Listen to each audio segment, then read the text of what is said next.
Hey, man, just hang on, all right? All right. All right.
Started as Shade Rock Sunday. So, I heard you on Shade Rock Sunday. Did you? From 3 to 4. Then it became the Shady Gorilla Show.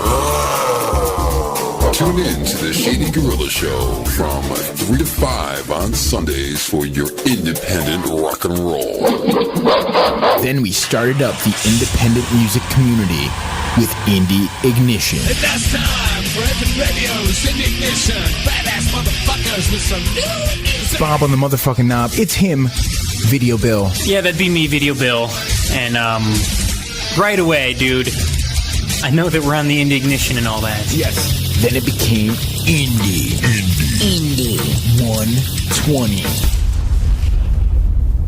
Now, we've realized 2 hours just simply isn't enough. Enter Indie 180.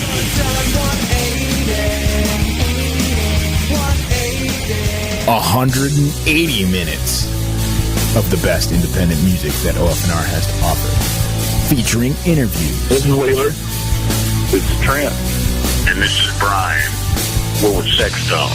Oh, this is Atkins from the Holy Rage UK metal band. This is Mike. This is Tony. This is Joe. And this is Scott from Mad Orchid, and you're listening to Official FM Radio. Plus the New Jersey Vixen, Heat on the Streets. This is the New Jersey Vixen. Plus 3 hours of independent rock from around the world. No matter what you call it, it is the Sunday Show. 3 to 6, Indie 180. Bitches, fuckers, cocksuckers, dick lickers.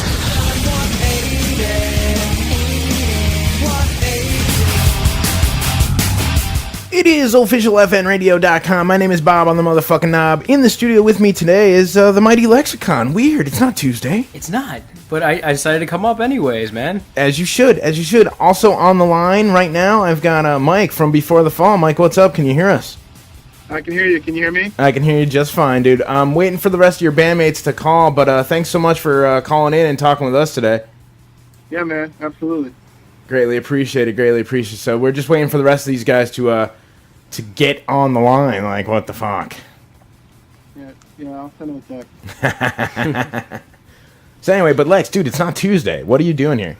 Well, I had to come up, and I mean, you know, it's the Indie 180. I haven't been on it, That's and true. most of the time I'm working too, so Yeah, I can never even like sit at work and listen. So I was like, let me just take one step further and just be there for it. Yeah, absolutely. And, you know, now I got Shell Shock just walked through the door, you know, saying what's up to Shell.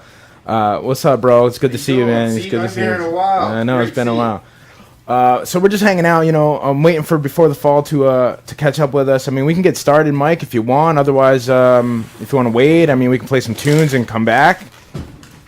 Yeah, whatever you want to do, Bob. Why don't we get started, you know, and this way when they, you know, they can catch up with us as we're going through, you know, this would be good because we'll be asking questions and then they'll call in and we'll totally hit them with something random. All right. Just be like, why can't you, you know, call on time? I'm messing. I'm kidding. No, dude, I think you should then.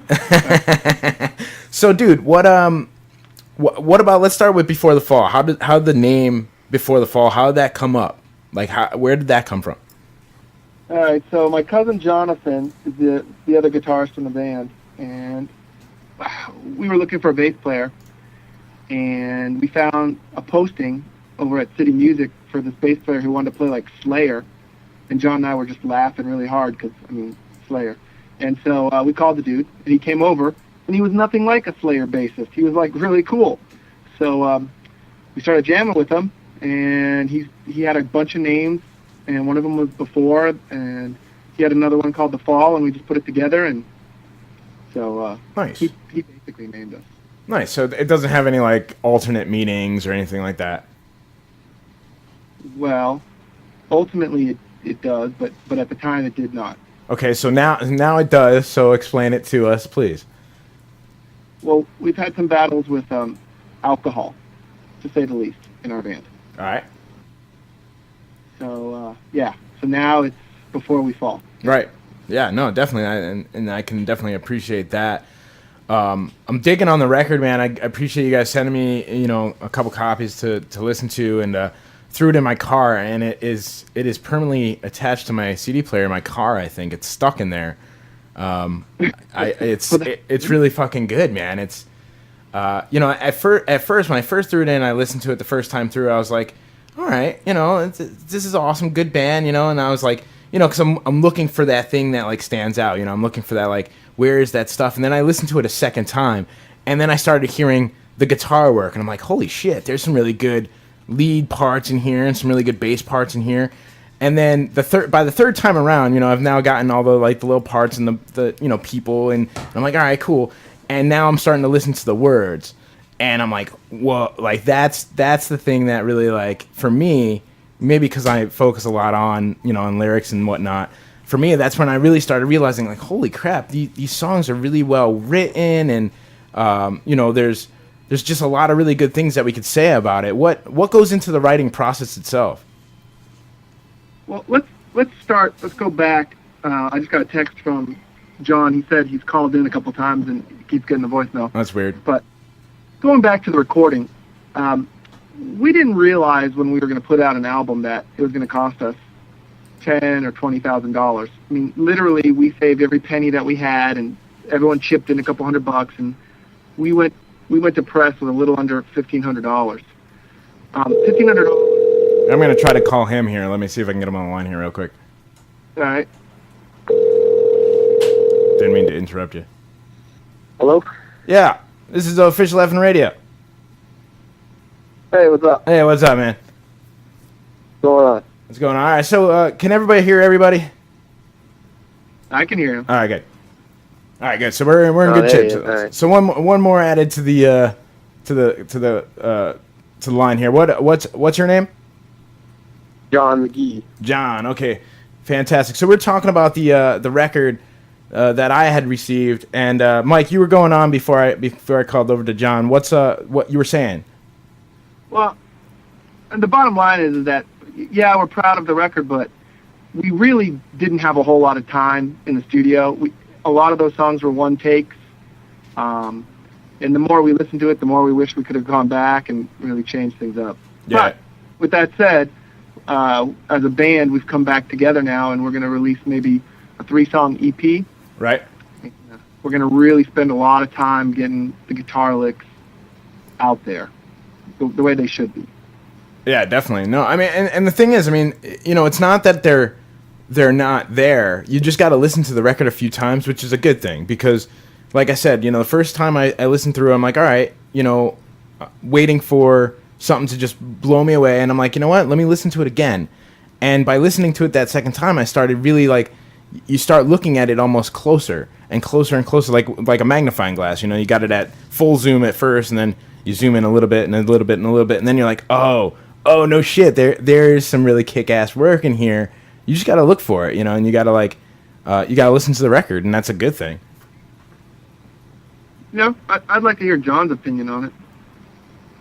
John? Well, my opinion, right along there with Mike, like, we didn't really have a lot of time. A lot of those were one takes for the music aspect, but we were in the studio doing a lot of the vocals.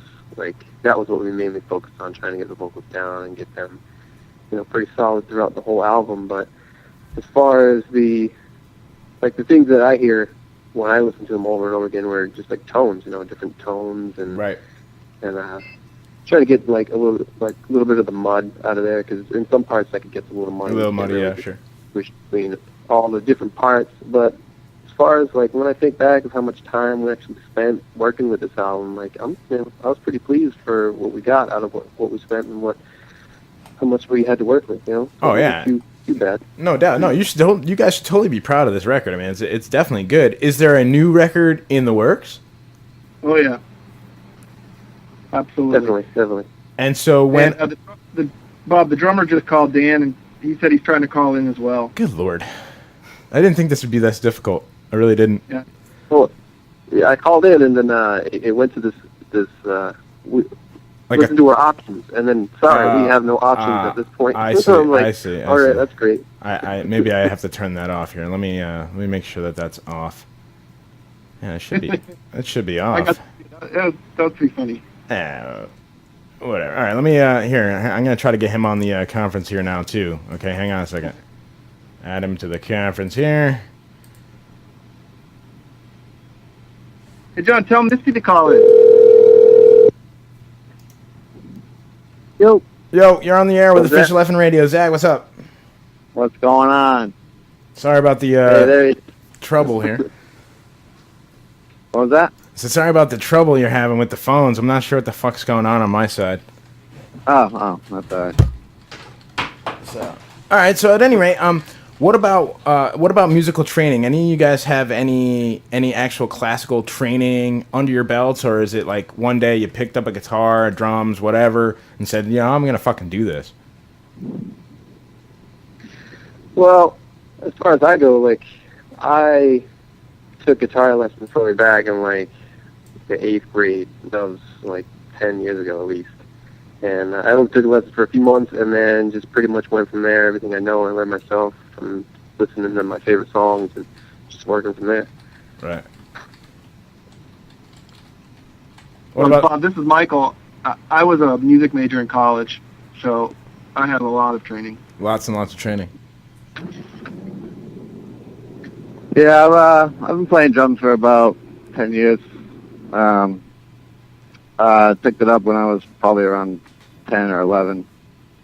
And, my mom had a band, so I was always playing the drums downstairs, you know. Yeah, definitely. And that's kind of a nice thing too, because unlike other people who I have talked to, or even myself, where it's like you set up a drum set in the parents' basement and they're not always that thrilled about it, you know. Yeah. They're like, keep it down there. It's like, well, look, the drums are not a quiet instrument. I'm sorry. Right. So you can't really play those acoustically, you know. It doesn't work that way. No. Dan is definitely an advocate of that. He is not quiet at all when he plays, which is a good thing. He's a rocker. Well, that's important. I mean, that's how you get your that's how you guys get your sound, you know. So what about that? I mean, you guys are based out of Mass, yeah? Yep. Yeah. Is there a specific place that you guys call home, or is it like sporadically through Mass, or what? I'd like to say that we call Tammany Hall home. Okay. That's a club that's dear to us. I mean, there's some relations in the band with it. I book shows at that club for other bands. Nice. I think it's probably one of the best clubs around, bar none. Yeah. Tammany Hall is the place to be in Worcester. Yeah, you know, and I keep hearing about that too, because I've got a couple bands like Crail who play Tammany Hall regularly and keep telling me, dude, you got to get up here. It's such an awesome place. So now even more so, I got to get my ass to Worcester. What was the name of another band? Crail with Chris Keys. Yeah, I started that band. You did? Yeah. That's fucking insanity, because like Chris Keys is obviously, you know, not, I wouldn't say a good friend of ours, but we've had the guilty pleasure of hanging out with Mr. Keys a shit ton of times, and you know, Crail's a good band, man. Keys is the man. Yeah, no shit. Yeah, I don't play in the band anymore. I've rededicated myself back to Before the Fall. Good. Yeah, no, that's important. So, I mean, what's coming? What's next? When can we expect this new record? I would say we're gonna play Tammany in May. We're gonna go to Rhode Island in June, and we're gonna head kind of rural towards the end of June, and then we'll probably record in July if everything goes well. So maybe late summer, early fall. Yeah, I would say so. We might do another CD release at Hard Rock, although we were banned from Hard Rock for a while. What'd you guys do to get yourself banned from the Hard Rock? Oh, that's the best story ever right there. Well, then that's the story, we need. Yeah, that's the story we need. Well, go ahead, Mike. You're the one that got it directly from the owner there. All right, so I consider Dan Millen with Rock On Concerts to be a pretty up and up guy. He booked us a lot. He took some chances with us, and we delivered normally between 100 and 200 people, even if we had to bust them in. And they're all over 21, and they all drink excessively. Which is a good thing for the last bar. show we played at Hard Rock, I guess some of John's friends drank a little too much, and people are eating in the restaurant part, and a couple of those people puked all over everyone's dinners. Nice. And then and I guess one of the guys that I know, I think he thought that he was in the restroom, but really he was just pretty much peeing from the concert hall to the front door. Oh, that's awesome. Yeah, that pretty much got us banned from the Hard Rock. Although I have to say, the Hard Rock is a great venue, and the guy who runs the sound, Anthony, he really is a master of that room, and it's always a great show. I don't care if you're the weakest band in the world or the strongest band in the world. The Hard Rock makes you sound good. Well, shit, that's one of those stories that belongs in like behind the music VH1 special kind of shit. Like that's the kind of stuff that's gonna come out. You know? Yeah, it really does. Yeah, I wish we had a little a band, like a little DVR camera that we could just bring with us everywhere we go, because it would probably be hilarious. And that is something that you guys should definitely think about, because I mean, I know for our experience, whenever we get to go to shows, which is as often as possible, we always bring the DV cam, because we know when we get home the next day we're not going to remember half the shit that went on. I don't remember half the shit anyway. Exactly. So it's like, having that little DV cam is a good thing. Oh, we've got stories that are crazy. One time I got a call at 3 a.m. My brother and John, the guitarist, are in prison. I'm like, what the hell's going on? You guys are true rock stars. Good, live the legend. Yeah. So what happened? Well, not only, why were you in prison? That only happened that one time. Yeah, why were you? Why, John? Why did you go to jail? Well, I wanted to stay and hang out and, party a little bit more with the fans and the friends after one of the shows. And Mike over here, he's like, oh, I just want to go home. He was being a big vag. So, like, his brother was there, and he's like, I'll give you a ride home, no problem. But the problem was that his brother had taken his motorcycle, and he had only one helmet. So he gave me the helmet, and we're driving down the road, and he's not wearing one. And in Mass, that's law. You have to have a helmet on. We're not in Vegas, you can't do that. Yeah. And so we get busted, and we end up in a police department, in handcuffs, and we got to call Mike down to come bail us out. And, man. So that was how that went down. So do you guys have like a bailout fund? I mean, like, it seems to be an ongoing trend here. We probably should, huh? Actually, that was the first time that has ever happened, and it had to be me, so it was cool. It was all right. So you'll never live that down. No. Right on. And we should have got that policy back with Brian, hey. Yeah, right? Yeah, we used to have a Oh, singer no, yeah. that was pretty hooked on drugs and alcohol. And one time we played a show, and he laid on the ground, but he thought he was still standing up. Oh, nice. Yeah. Nice. That was a good show. Yeah, that's definitely that definitely could be a potential issue there, and I could see why he's no longer the singer. Yeah. So Yeah. what made? Yeah, when you need a girlfriend to hold them up the whole show, it doesn't work. Yeah, no, that means you got to have a whole nother person just to hold the guy up, and and then he's falling all over the place, getting on people's. It's just no good. What made you guys decide to go with a female singer? Because that's definitely, obviously, it's happening more and more often, but it's still like a kind of a rarity, Well, Mike always says that, like, sex sells, man. And if you got a hot-ass chick singer, then that's just a big added bonus for everybody in the band and everybody that's, just coming into looking at the band, right? Well, especially someone with the pipes that Misty has, man. She's got some definite set of vocals talent on her, you know what I mean? Like, it's definitely rocking, man. Yeah, she actually, when she was younger, she used to do pageants, I guess, with her mom, and would have her do some vocal lessons here and there. So she's had some training back in the day for her as well too. So, but yeah, it definitely shows because she can belt it out, man. She's good. Yeah, no doubt. It's got the range, but it's still really like raw and brutal. Like it's not this like you guys rock in the background and then you have this chick singer who kind of like softens things. This is not that. This is like the chick singer goes right along with with the music. Like there's not this big disparity of like, oh wow, this band rocks, but the vocal singer really kind of softened everything. You guys all rock together and it makes it work. I appreciate that. That's a good compliment. Yeah, thanks. Yeah, hell yeah. Every band is always trying to come up with a sound, come up with some sort of hook, and we haven't found the perfect song yet, but we're definitely working on it. We'll write 40 songs for the next album and probably only use 8. Right. So there's just so many different ideas, so many different things everybody wants to put into it, and it's just someone has an idea in one song, and then you can write 3 or 4 more songs later, and then you pull that idea and put it into that one song that the other person had an idea for, and you just kind of mix and meld until you get the finished product. And right. I just can't wait to see what happens and what comes out next. It's going to be great. Now, you guys have your own studio, or do you go to a studio? We have a practice space that is hooked up to a studio. It's an analog 16-track with a vocal booth, but it's not. You can't get any finished product. In fact, you can't get any product really out of it. It's really just for us to practice and listen back, and then we take the songs that are absolutely perfect with Dan and meter, and John and rhythm, and then we go to the studio.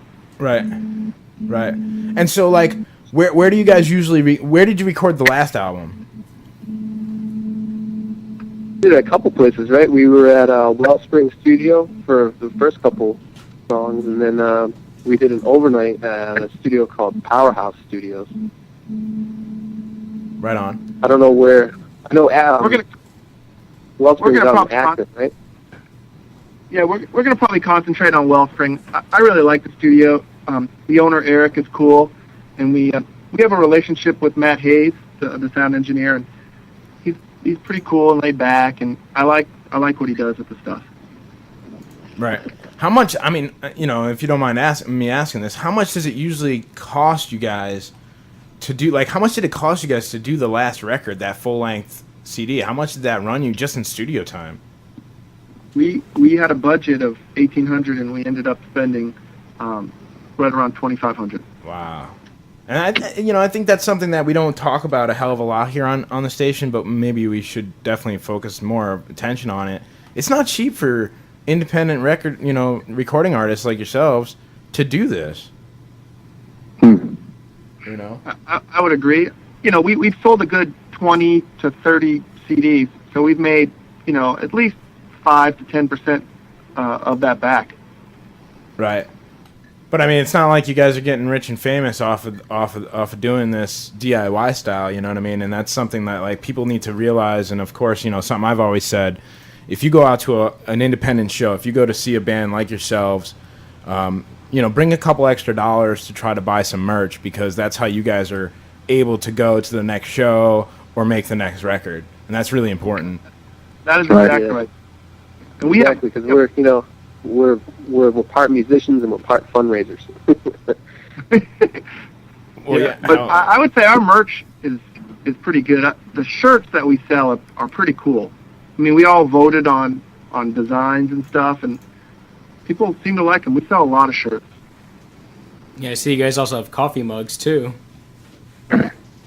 Oh, yeah, all that stuff on Reverb Nation is just impromptu. The rest of the stuff, the stuff that we really sell, we have it from Rhode Island. We have a screen printer in Rhode Island that does it all. Nice. Fresh Mode screen printing, and it gives us a great deal. And he's got all our screens, and we just get it all done there.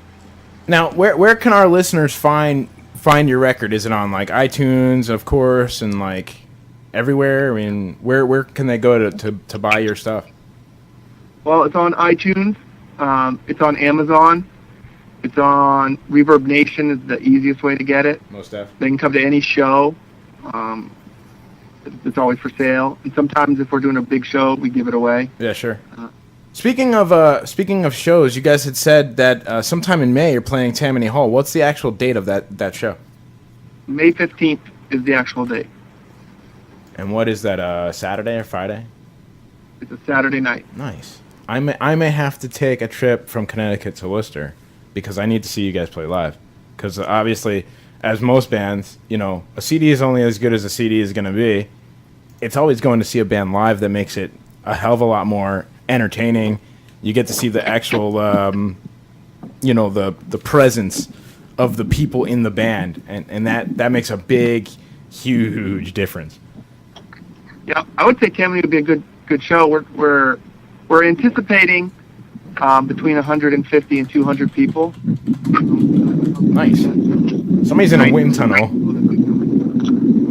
Which one of you guys is in a wind tunnel? We got a lot of hits back on like Facebook and Reverb Nation people. And right. Oh yeah, definitely coming. So. Yeah, no, definitely. I mean, if I can make it out to the show, I'll definitely hop in my car and try to get up there. It's not that far of a trip, and like I said, I've had my video guy up there a couple times already to see Crail, and I think Fear Nuttin' band plays up there pretty regularly as well. So I definitely want to get myself up there and play. What other shows are coming up for you guys that people should check out, or is that the only one that you have as a confirmed date? Well, we actually have probably 12 shows confirmed. Nice. I would say we're playing Tammany Hall a few times over the next couple of months. The biggest show we're going to play this summer is a fundraiser for that and Keith for this terminal little girl. Right. Nora Montville. We're going to put that in Westminster, Massachusetts, festival, outdoor festival, and that's August 7th. Right. Somebody's got their phone, and it's really windy. It's getting a little harder to hear. You guys hearing that at all? No, I'm in the house. So yeah, I don't know. It's weird. I just keep hearing like wind. Anyway, so like MySpace, I guess would be, or Reverb Nation is probably the best place to go and actually find out where you guys are playing. Yeah, absolutely. And that's Reverb Nation / Before the Fall. It's It's www.reverbnation.com/live before the fall. LIVE. Nice. And so, how about that? How about the new technologies, the Facebooks, the MySpace, the Twitters? Is it helping you guys? Is it hindering you guys? Do you find yourselves on it more often, less often, not using it? I do most of the online management of the band. Right. And I mean, how do you find? Does it help? It saves a little bit of money. Like in 2007, before the social networking, blew up, we would print a lot of like hand cards, flyers. Yep. We would drive out and go put them on windshields. Right. And that return on investment was very minimal. Like 2 or 3 people per show would come based on a flyer. Right. Now with Facebook, we can really target it, and we could get 30 people. So and at no extra expense either. Yeah, exactly. That's a very, very big deal. Yeah, as OFNR knows, I mean, we do everything DIY ourselves. I mean, we're no better or worse off than a local independent band from wherever. And all of our staff is volunteers, so we understand the whole return on investment and try to make, instead of making flyers that are going to cost you money and probably not give you a whole hell of a lot of return, something like a Facebook or Twitter or MySpace, whatever. It's definitely helpful. I wouldn't say it's the end all be all. You still got to get your ass out there and talk to people face to face and actually have them see you play. But it's definitely helpful, and I think it's changed I guess without question, it's changed the music industry. I would agree. We're not looking to tour the world. We just want to play some shows, have some sellouts this year, and make just enough money to record our next album. Yeah. What about what's your feeling on record labels? I mean, are they necessary these days? Would you obviously nobody would ever turn down a record deal, but I mean, would that be something that you guys would seek out, or do you like the DIY thing? Do you like doing it on your own? Well, I don't know about John and Dan and Misty and Matt, but we've played a lot of shows. I mean, we've played shows with nationals like Mudvayne and Nonpoint, and we played shows with locals, which we prefer. And some of them have independent record contracts, and it doesn't seem like it helps them at all. And what's the point? I'd rather some guy just give me $50 and I use that towards the album than someone say, I'm going to sign you to a record label that's going to give you $50 towards your studio time. Right. Right. No, that makes a shit ton of sense to me. And no, go ahead. No. All right. What about I mean, what? So for you guys now, it's playing. Obviously, the next couple shows. It's getting into the studio, and then are you looking to branch? I mean, do you guys play outside of Mass much, or is that something that you're looking forward to doing? Well, we did take a trip last year. Around this time, we were out in Chicago. We played in Detroit, and I forget the town in Pennsylvania, but we did kind of a little driving tour out towards that direction, and it was definitely fun. Definitely good to get our music out there and try to just basically touch as many people and new fans as we could.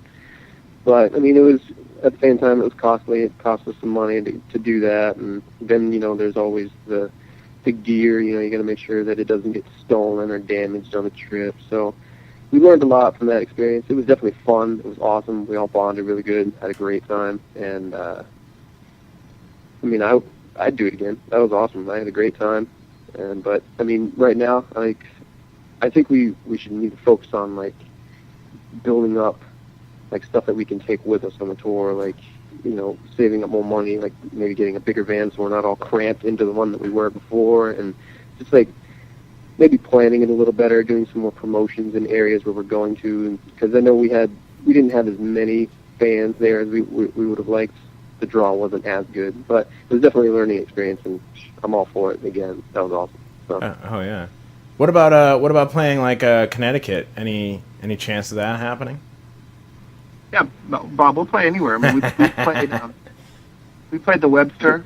Nice. And it was great. Yeah, it's and a good venue. We got to play with Mudvayne and Non-Point, and it was different. Yeah, well, shit. I mean, you got to be beside yourself playing with bands like that. I mean, those are pretty big artists. That's not Tom, Dick, and Jane from down the street. You know, that's Mudvayne. It was way more fun to go to the concert than to play it. Well, yeah, sure. Yeah, to be a spectacle and be like, holy shit, are we really going to do this right now? We're going to take the same stage as a Mudvayne and a Non-Point. I mean, as a band, that's got to be definitely an achievement unto itself. I thought it was cool, and I really appreciated the owner. Her name was Deb at the time, and she was really nice. And it was cool. Right on. Well, shit. Yeah, we played up in Harper's Ferry too, Austin, MA. We played with Hurt for our very first show. Nice.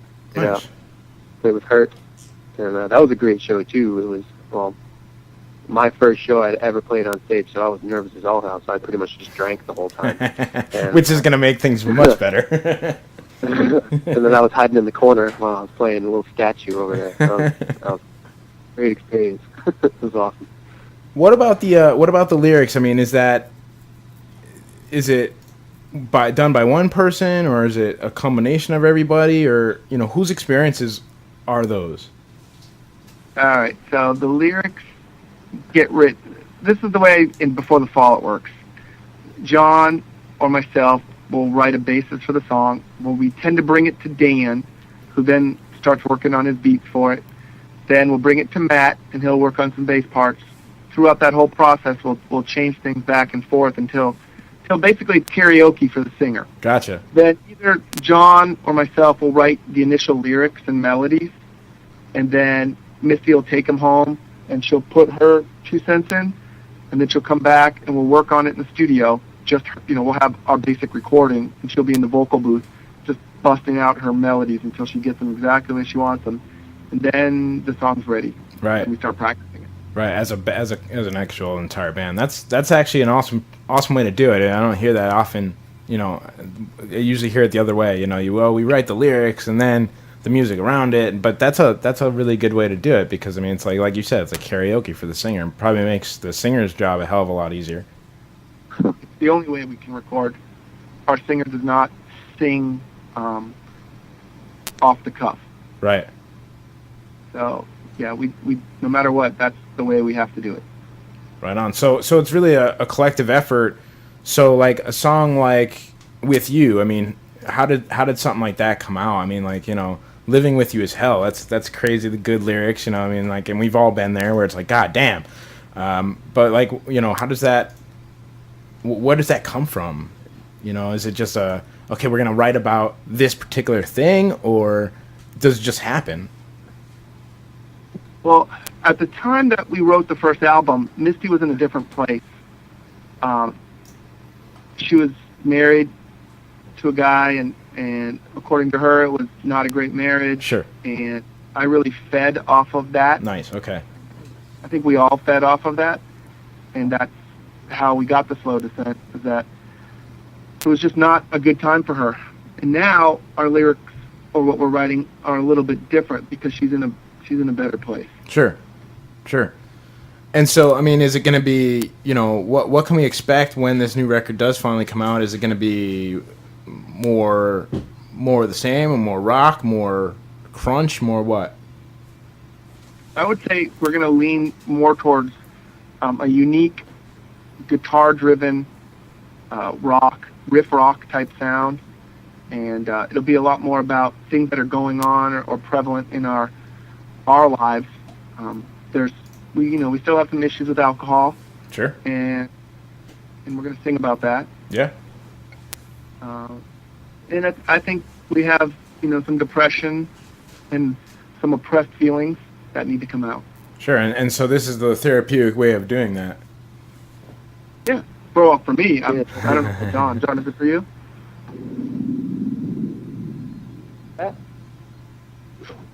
I think he's sleeping. What? John fell asleep. I heard something. Did you say about oppression or depression? I'm sorry. Are you sleeping over there, buddy? No, it's just you guys are kind of like in and out. I can't really hear it too clear, but I caught that much at least. And direction for music is going. Well, I know that I'm writing different stuff than what I wrote. I mean, you said that "With You, Living With You" is hell. That's a good title for a song name. Yeah, Mike was feeding off the situation that was going on there, and I mean, I wrote a song called "Shut Up and Take It," and it was just basically that's what it was all about. It was like, shut up, this is how I write my music, this is what I do, shut up and take it. Like, this is like a slap in the face kind of thing. And I know I'm in a very different place than I was when we wrote that album, so I'm psyched to see what comes out now. Like, it was always just, like, I write a lot of, like, just kind of come up with it emotional-wise, writing lyrics and music, and I love the stuff that I come up with.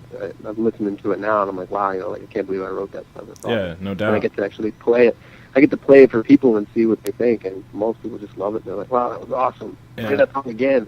Oh, yeah. Oh, yeah. And so, like, have you guys found a certain formula that works, or is it just based on each particular song? I mean, I understand each person writes their thing and everything, but is there, like, I don't see that in your music that it's like verse, chorus, verse, you know what I mean? Like, some bands do that, and I don't know that's necessarily the right or wrong way to do it, but what about you guys? I mean, do you find that it's verse, chorus, verse kind of thing, or does it just depend on what you're trying to convey in each song? Well, I think it definitely follows a pattern. Like, I mean, if it didn't, then it would be a lot harder to get the melodies for the vocals down, and songs would take a lot longer to come up with. But I mean, it does follow. We try to make we get a general outline of the song, and then by playing it over and over and over again, like, things change, and you're like, oh, well, we can do this, and we can move this over here, and it just kind of molds after just that basic outline, just grow off of that. Yeah, no doubt. No, I mean, it's definitely awesome, man. I fucking dig it, man. I like I said, I threw it in the CD player, got stuck there. It's still in my car right now, actually. If I went out in my car and I turned it on before the fall would turn on, it's really good shit. I'm really excited to hear what the new album's gonna be like, knowing now a lot more about you guys as a band. I think more people definitely need to check you guys out. You're different. And that's a good thing, because a lot of times you just run into the same, and you guys definitely stand out because a the chick singer, that's one, and then B, the musical style itself is different. It's not it's not total crunch your face off, but that's in there. It's not lacking. It's not missing. It's like but there it is. There's some fucking rip your face off right there. And now we're back into like some melodic and the melodies and the harmonies and the chick and oh shit, it's different and good, and fucking OFNR loves it. So I love it, personally, from just from a fan standpoint. I get a lot of music, to hear, and definitely dig you guys, your sound and shit, and anything OFNR can do to help, spread the word, you let us know. Cool, thanks. Awesome. The only last thing I guess that I need from you guys, though, is if you guys can give me like a quick artist drop, tell me, individually, each person, tell me who you are, and, the band, and that they're listening to this station, and OFNR, and this way I can play it before your songs. Cool. All right. Dan, why don't you start first, since your mom is on the radio every day anyways. All right. I'm Dan. I'm a drummer from rock. Can't say too much. I don't know. Yeah, that sucks, dude. That's all right. Yeah. For me. Dude, that That was awesome, dude. Dan, listen to this. Ready? Yo, this is Michael Gendron from Before the Fall, and you're listening on OFNR, the best radio station in the fucking world. See, that's a beautiful thing That's- right there. that's That was- how it's done. That was a nice Very one. right there. nice. Thank you very much. I don't even know what you're asking me for. I can't even hear you. Well, now you just heard him do it. Yeah, now you know. Now you know what to You gotta do. be more specific. That Why wasn't don't you do specific one? enough? All right. Hi, this is John from Before the Fall, and you're listening to OFNR, the only radio station that rocks. Yeah. That's pretty good. This is Dan from Before the Fall. And you're listening to OFNR Radio. It fucking rocks! Yeah. Nice. Guys, hey, thank you guys so much. Seriously. May the 15th, was it? Fucking Saturday, May the 15th. Everyone should get their asses up to Tammany Hall in Worcester and check out you guys. Who else is playing on the bill? Right now I got the Deadbeats. They're pretty cool. They're out of Lowell. Used to live in Lowell. And let's see here. 525. Got the Deadbeats. Jaeger is coming out. So the Jaeger girls will be there. Nice. Now I'm going just for that. I'm there just for the Jaeger girls. Yeah, I'd have- yeah, they're I'd not have- yeah. For the Jaeger girls. Yeah, hell yeah. Yeah, so it's, the club owner just gives me the date and lets us book the bands, and we always just try to help out local bands in the area that want to play on a Saturday night. Fuck yeah. Good shit. And we book them. Good shit. So, all right, May the 15th, you know how much, what's the cover for the show? $5. Hey, 18 shit. and up. $5 fucking show. It's an 18 and over. I mean, Tammany Hall, May the 15th. Everyone should go check out Before the Fall. And if you do, tell them that OFNR fucking sent you. Yeah, and then one of us will probably not buy you a beer, but we'll be thinking about buying you a beer. If you're a hot chick, we might buy you a beer. What if I dress up like a hot chick? John will buy you. I'm not into that. I was just curious as to what. Just put a wig on, Mike will buy it for you. Nice. I was just curious as to what what the lengths that I'd have to go through to get a free beer. Mike? Yeah, it wouldn't be that hard. The club owner would probably buy you a beer. Right on. Well, guys, thank you so much for taking some time out and talking with OFNR today. And I'll be sending over the interview to you guys. And, hopefully I can make it out to that 15th show and rock out with you guys. Yeah, great, man. We'll post it up on Reverb Nation, and it'll be awesome. Fuck yeah. Well, Awesome, thank you guys so much. And keep on rocking. I'll be talking with you guys again soon. All right, All right, dude, man. All right, thanks, man. Thank you, guys. Thank you. Later. Thank you. And so there you have it. Some Before the Fall. Fucking Massachusetts based. They were talking about Lowell. Yo, I used to live up there. Yeah? How fucking crazy is that? Where's that about, though? That's like a half hour out of Salem, New Hampshire. So it's Jeez, really far that's up there. far. It's far the fuck up there. Worcester is not that far. Worcester is like right after the Basketball Hall of Fame. Mm-hmm. It's not that far from there. So maybe 45 minutes to an hour from there. Maybe, not even. I know Bill's been to Tammany Hall a few times to see Crail. Yeah. So I'm pretty sure I can make that work. I got to get up there and see these guys. I want to see them play live. Yeah. It's might just as well. not the same. So, but at any rate, I think we should play some music so we can take a break, Okay. and then we'll come back and we'll talk some more about independent music from around the globe. Here's some more Before the Fall off the Slow Descent album. This one's called The Devil Made Me. Seriously, he did.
showers are over.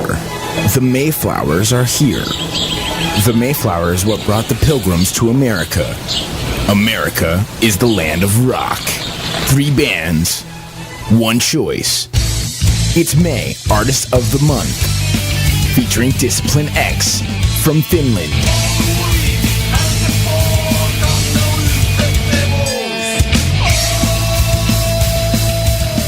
The Saints of Pain from New York City.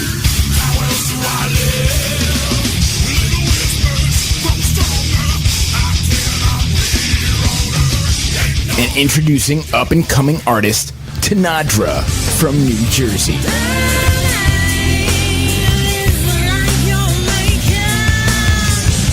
The Mayflowers are here. Which band will be the May Artist of the Month? Be a pilgrim and decide.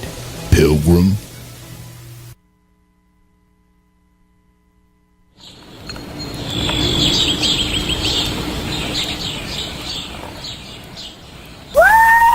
I love the Saints of fucking pain! OFNR for the win! Woo!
Hey, it's Tanadra, and you're listening to OFNR, official FNradio.com.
showers are over.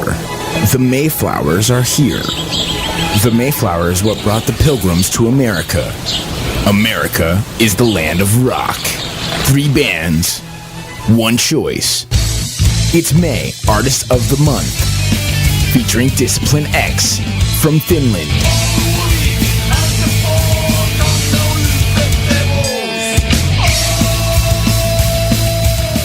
The Saints of Pain from New York City.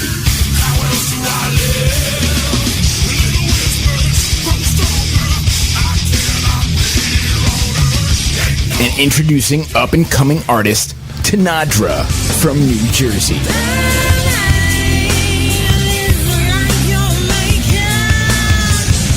The Mayflowers are here.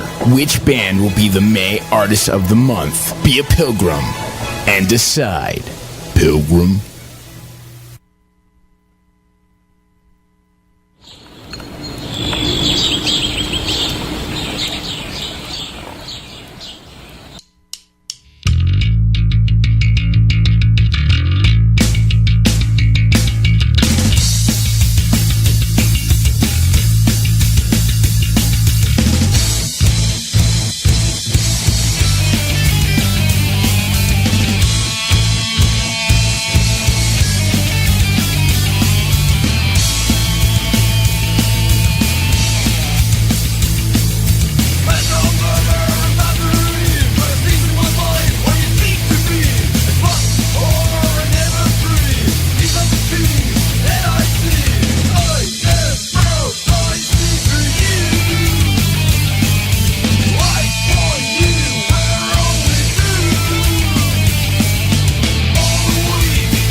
Vixen's Dance Studio? This is Vixen Dance Studio. How may I help you? Can't you see? I just want to dance. Well, I could definitely help you with that. I just want to do a dance right in your fucking ass. Anal sex. Still, smart choice for my future.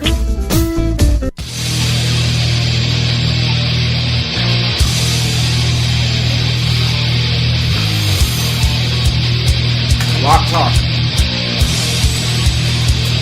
It is officialfnradio.com. You can tell that I'm not behind the boards because I would have gotten that I would have hit that post there.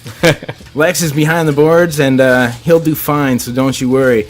We're hanging out. It's officialfnradio.com. Yo, Lex, what did we just play them? We just played them just now. We played, looks like we got Discipline X, The Devil's Whore. Right, they're from Finland, yo, and you guys should totally check them out. Holy fuck.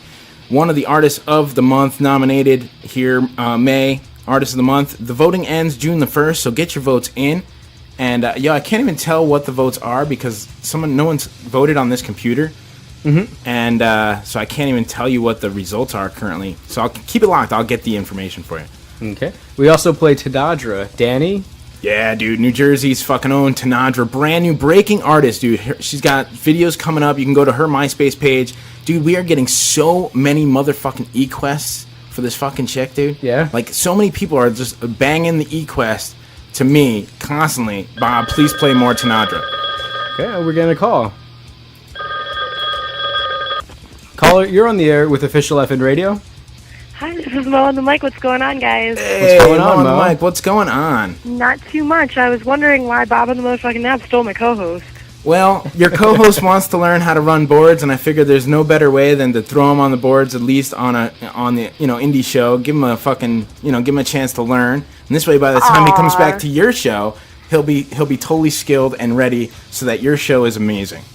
Excellent, excellent. I just wanted to let everybody know, all the listeners and all that good crap, that Mardi Gras with Mo will be starting at 7:30 from now on. Why 7:30? Because she's got a jobby job. I got a job. A jobby and job? My job's a little more important than me starting my show on time. Okay. Well, and if we say we're going to start at 7:30, then that means that your show is on time if it starts at 11:30. 11:30 or 7:30? I'm sorry. Whichever time you want it to start. 7:30. I don't want to start my show at 11:30. That'd be a little too late. Come on. It Too is the late, party. too late. Come on, it's the party, though. Do you think that means she might be on time then? Planning on being here for 7, she might be here for 7:30 then? Well, no, if she's here for 7:30, the show starts at 8. Yeah, that's true. No. The show is starting at 7:30. Unfortunately, I got a job that makes me drive a little bit further. But out not unfortunately, now, not unfortunately, because you need a job, dude. Of course.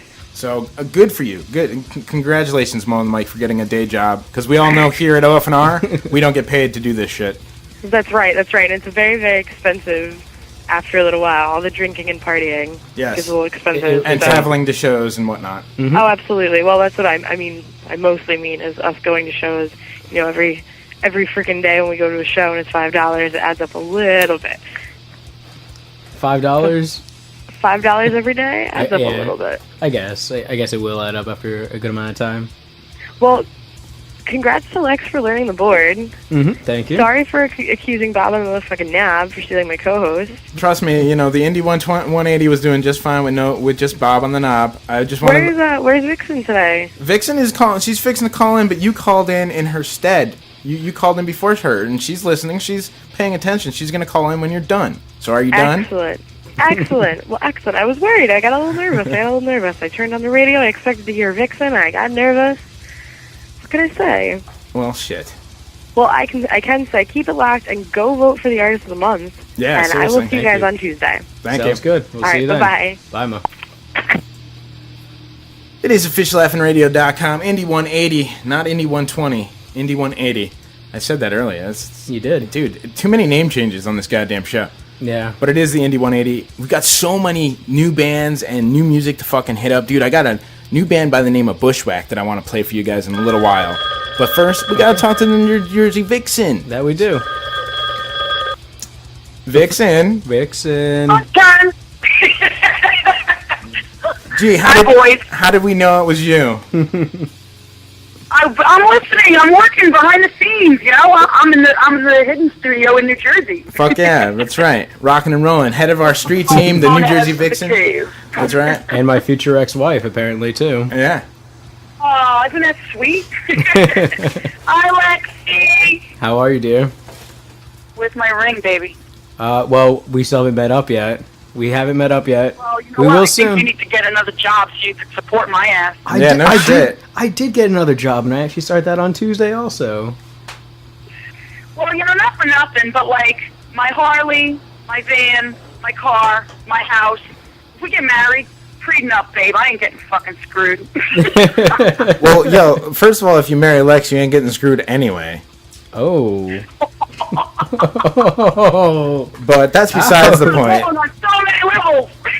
But that's besides the point. But that's besides the point. So Vixen, tell us what the fuck is going on in Jersey, New York. What events are happening? What have you gone to? OMG! It all started in 1973. That's way back too far. Okay.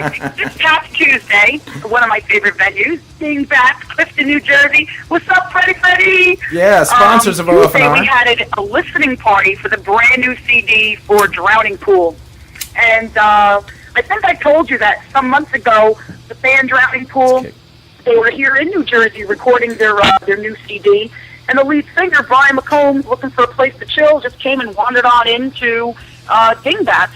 And he friended everybody, you know, that worked at the bar.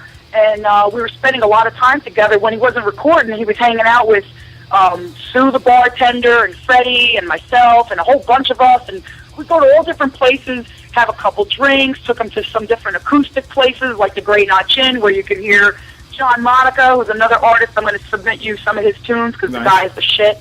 But anyway, he said he couldn't physically be there, but he sent a shitload of posters, the brand new CD, which is not even released in the stores yet. Well, I think it is this week. And we had a really good time. That was Tuesday. And then I know Wednesday they had the Hades reunion party. And if you remember the band Hades, they were like really big and they're still really strong. The place was fucking packed. You couldn't even get into the joint. It was crazy. It was a lot of fun. And, of course, Friday night was my old-time favorite. Ray West, APW, his brand new CD is out. It's Ray West, All Points West. And nice turnout. Ray West was the front man, if you ever heard of the band back in the day, called Spread Eagle. He's such a nice guy. They're great guys. Their music's fucking awesome. Good turnout, good times. And I know also my partner, Evil Steve, last night, he now was at Port 41 for the Saints of Pain. They were putting on a show, and they were also having a candle vigil in honor of our fallen musician, talented Peter Steele. So it's just been one hell of a crazy, fun week, a little somber at times, but I spoke to Steve earlier, and he said that the mood last night at Port 41, he goes, the energy was high, the Saints bring it. And I was just looking at some pictures while I was talking, you know, before I called in. I was looking at pictures that he took last night, and you could just see everybody was representing, wearing their Saints of Pain, and they had some nice pictures of Peter Steele hanging up on the wall and stuff. So it looked really cool. It looked really cool and really inviting. And I missed it because I now went and covered. I was in Hoboken, and Hoboken MC had their April Fool's party last night, and there's probably about 500 bikes out there and some live bands. So Dixon was having a good time, and you know, spreading the good word of OFNR all over the place. Thank you. Mm-hmm. It's always good. Always good. So now, Vixen, I wanted to talk to you real quick while I got you on the phone about fucking Bret Michaels. And oh, another heartbreak, man. Pray for that dude, man. I met him personally. What a nice guy. I mean, like, just genuine. He's originally from Pennsylvania, you know? And I know that his health wasn't good with the diabetes, but now they said that he's got the brain aneurysm. He's got bleeding on the brain. He's in critical shape. It doesn't look good. This guy just needs prayers, man. If you don't believe in prayer, freaking pick out something you believe in and just, you know, send some positive vibes and thoughts. Because what a talented guy, what a nice guy, you know? Yeah, no doubt. Definitely crazy. I was gonna touch on that a little later, but since I knew you were fucking, you know, down with Bret Michaels and all that fucking kick-ass, you know, 80s metal, we could talk about it. So everybody should fucking, you know, absolutely send some positive energy at the very least to Bret Michaels, even if you didn't like Poison or nothing, you know, it doesn't matter, yo. This guy was True. Like, in all honesty, it's, I mean, the music to me it was good. It was, like, I like everything. I find good in everything. Fuck yeah. I mean, I'll get all decked down and go to the opera, Bob. That's just Vixen. I can switch it off. But then I'll be in the mosh pit kicking some fucking ass. Hey, there's some shit going down in New York. Beatallica. They take Beatles songs and Metallica songs and mash them together as a fucking, like, an orchestra. And I think I'm going to go down in New York. I'll let you know when it is and we should go. I actually have a backstage pass +1 for the event. Would you like to go with me, Bob? Are you fucking serious? I'm dead serious. I got hooked up with a photographer for that band, and he asked me if I'd like to go, and I actually have the lead singer's phone number, and I'm supposed to call him for an interview, and I have to call him this week and see what's good. Well, shit, they're going to be, I believe, at BB King's in the city coming soon. Yeah. And matter of fact, this is how I got the hookup. Is I totally forgot about this, and how could I? I get brain dead sometimes.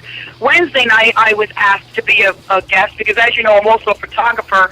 But I was asked to be the assistant to help pose 2 bands. One of them being the famous Rick Derringer. Nice. Because the photographer was taking pictures of them. And the other band is none other than Pat Travers, another long name from long ago, and great guys. Got to hang out with them, have some beers with them, really humble, took some great pictures under the marquee. And that was at BB King's. That was on Wednesday night. And while I was helping this other photographer, because he asked me to come as his assistant, he said to me, "Oh yeah," and he goes, "I want to introduce you to this band." And he was talking about the Metallica. I can't even say it right. How do you say it, Bob? It's Beatallica. Beatallica, yeah. Beatallica, right. And he said to me, he goes, "Yeah, I was talking to them and this, that, and the other thing. And I told them about you and OFNR because they're indies." I'm like, "Fuck yeah, we played indies." Okay. So I'm supposed to hook up with them. And I'm on the guest list, and I got to meet the vice president or the manager or whatever his title is, really great guy named Anthony down over at BB King's. And he goes, "Vixen, just call me." He's like, "Not a problem." So when they're playing, I do have, a Vixen +1. So Bob, I'd love to bring you with me and let's, interview him and shoot pictures together. Dude, let's go. We're on it. I'm on it like Sonic. Fuck yeah. Vixen, you're the best. I love you too, man, with all my heart. So, what's up with this Artist of the Month poll, man? People need to vote for who? Oh, come on. They're all great, but my heart is for my Saints of Pain. See, I knew that'd be the answer. Uriel, fucking 6, Laz, 7. I was looking at the pictures, man. Come on, man. You heard them? You heard them? They're amazing. They're just amazing. I know, but, every time I've seen them, every single time, I've never been disappointed. Never been disappointed. They're amazing frontmen, and when they're off stage, they're as humbly nice.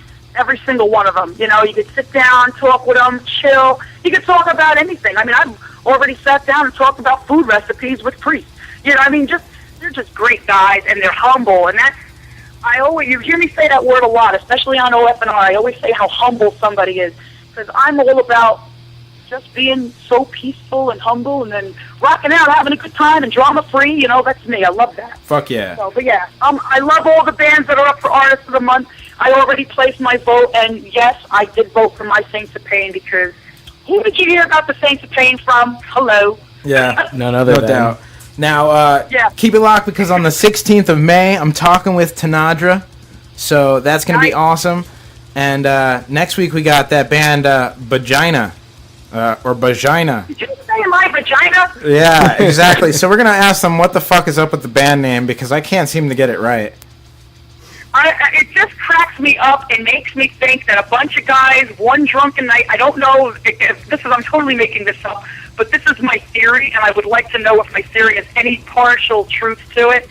That a bunch of drunken guys sit together one night and somebody couldn't say vagina, and it came out vagina, and they all laughed and said, "That's the name of the band!" Yeah, well, I guess you're going to have to tune in next week to find out, because that's who I've got on the air. You missed the Before the Fall interview, but don't worry, I'm podcasting the Indie 180 now right on the website, so you can't fucking miss it. You can go back and listen to it again. Oh, I'm excited. I'm so excited about that. So and I'm real excited. And are you still coming down with Video Bill on May 1st? You coming down to visit me? Yeah, I definitely am going to do that, man. I got to talk to Video Bill on exactly how we're going to make it happen, because I'm a little strapped to cash, but we're gonna work it out and get down there for sure. I hear you, man. It's definitely the Bleeding Martyr Festival, and it's, oh my God, so many of my favorite bands.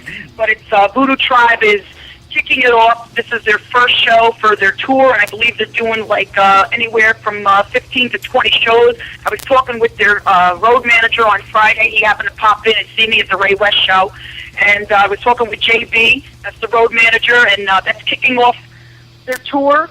And my saints, the Pain will be there, along with Die the Vying Sloth, The Handful, and Metal Mayhem at its best. Let me tell you, it's going to be a great show. May 1st is going to be a great show. And that's happening at that's happening at Dingbats, huh?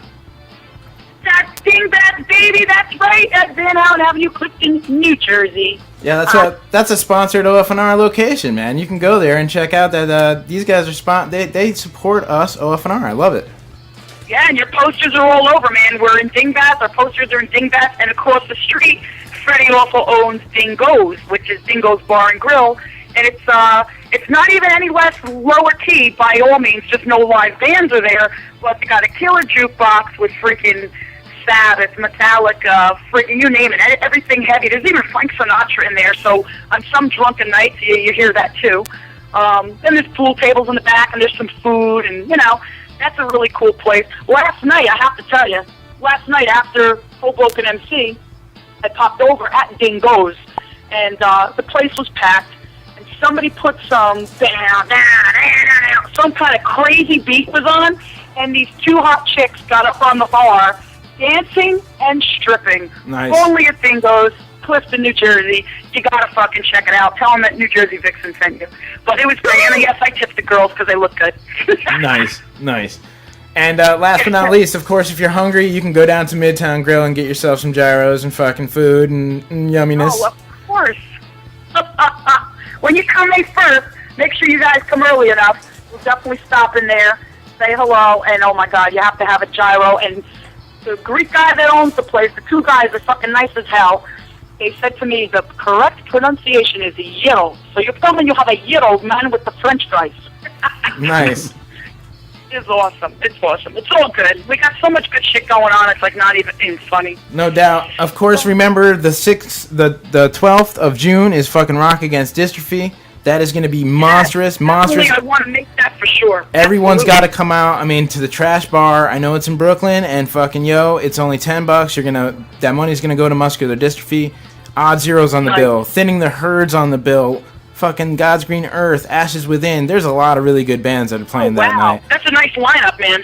So everyone should definitely check that out. And then, of course, on the 17th of July, I know it's far away, but everyone should put this on the calendar now. Make sure you got the day off. The 17th of July, it's Slam Fest here at Calf Pasture Beach, Norwalk, Connecticut. The motocross, the BMX, skateboarding, metal. I mean, come on. It's going to be an awesome day of fucking kick-ass stuff. So, and we're going to be broadcasting from there, right? And OFNR is broadcasting live. So, I mean, we're working live out on the beach. No kidding, man. Oh, that's freaking banging. So, that's definitely banging. I didn't know that. That's even odd. I'm definitely coming to that. So, I have to clear up my schedule and come. Yeah, come to the beach and have a good day. You're going to see a half-naked Lex, Vixen. What did he say? What? I missed it. He said you're going to see a half-naked Lex then. Half naked? Why? What are you doing? Because we're going to be at the beach. We're going to be at the beach. So he's going to wear his pants on his head. Jesus Christ. I'll have to come down with my girl, Sugar Skull Jen, you know what I'm saying? Hell yeah. So, all right. So, everybody, keep it locked to all the other events. Vixen, we will talk next week. Until then, love. Can I make a musical request? Fuck yeah, of course. Can you please play anything from my boys, my other boys that I love so much? Shout out to my boy Alex. Death Immortal. Anything at all. I love their CD. Hell yeah. Yeah, we can definitely do some Death Immortal. So, all right, Vixen. In the meantime, guys, I love you, and I will be in touch, and keep in touch with yourself. Hell yeah. May 1st, yo. See you then. Bye. Later. The New Jersey Vixen, near heat on the streets, New Jersey, New York. Hanging out with Evil Steve. Homeboy's got a tattoo of OFNR on his ass. Mm-hmm. Lex. And it's only going to get expanded, he told me, too. Yeah, I know. That's so awesome. It's ridiculous. It's ridiculous. Every place we go, we have him just drop his trousers. I know. And he doesn't mind. And he doesn't. Because he is Evil Steve. And then, of course, you got to shout out to Derek Soto over there at Sinestra Studios. Yes. Oh, that's right. You got to have the accent with it. That's right. Sinestra. Yeah, that's right. Fucking Video Bill and him were down at the Saints Pain show last night, so that's fucking awesome. I'm really excited to talk about that. We'll get to that in a little bit. Dude, we're going to get some music. Lex, what do you got on deck, man? Well, by request from New Jersey Vixen, we are going to have Death Immortal. We're going to have a little bit of a Curse by Reason and some Odd Zero. Nice. So, right now, Death Immortal, NYC Metal, bitches. Keep it fucking locked and don't go anywhere, because I'll find you and hunt you down and beat you up. Such.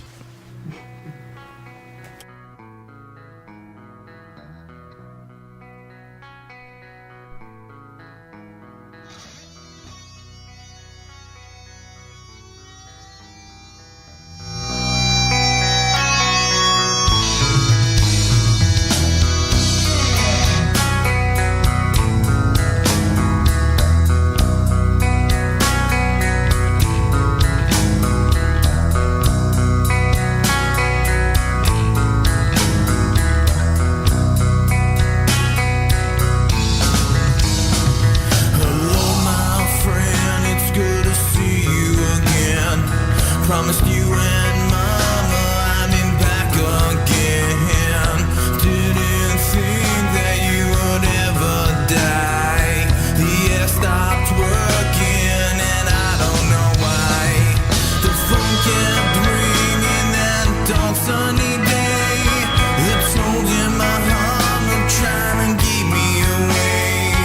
Our friend on the phone was trying to explain. Life was lost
was off of our upcoming album with Joey Z of Life of Agony. This is the one off of our first from Don Fury. Don Fury recorded. This is called Likes of You. Likes of You? Yeah. I know what happened.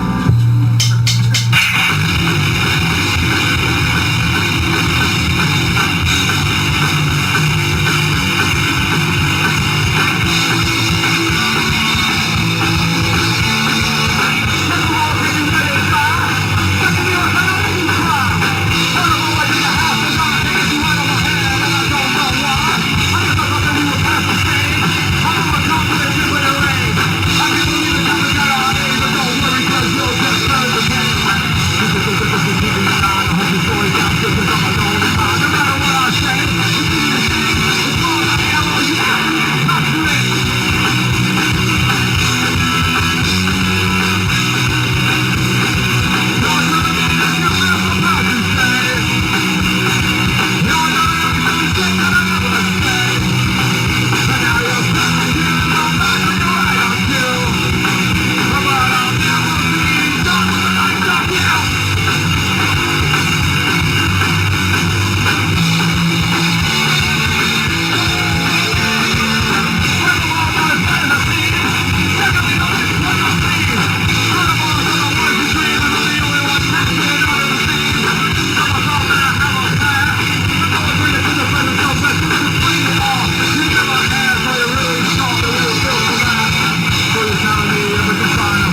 Friday starts the weekend off right with all independent music all day long, all the way to Sunday. All independent music from around the world, right here on officialfnradio.com.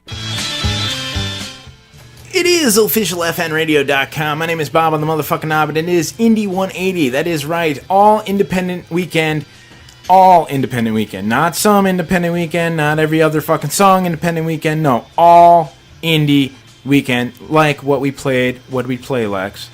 We just played Chris Walker, There to Stay, Odd Zero, Likes of You, Cursed by Reason, Bleed Me Dry, and 2 from Death Immortal, Trinity of Terror, and Just Breathe, via request, New Jersey Vixen. Fuck yeah, some Death Immortal. Yo, Alex, what's up, bro?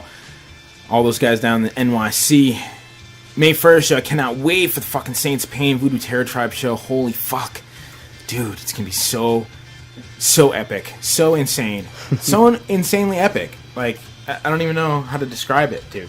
I don't even know how to describe it. Epic? Yeah, exactly. Would that be a good word? Yeah, exactly. I think epic might work. That might work. Anyway, to get to some other events that are happening besides the stuff going on in the city, if you're down in the local area, yeah, you know, in the Connecticut area, down in Danbury area, I mean, I know this is Waterbury, but there's shit happening in Danbury that you should check out. For instance, tomorrow, from fucking 5:30 to 7, my alma mater, 91.7 FM WXCI Radio, is going to be broadcasting live from Cousin Larry's at 5:30. Go down there and say what's up, and tell them OFNR sent you. That'll really fucking get their fucking gears going.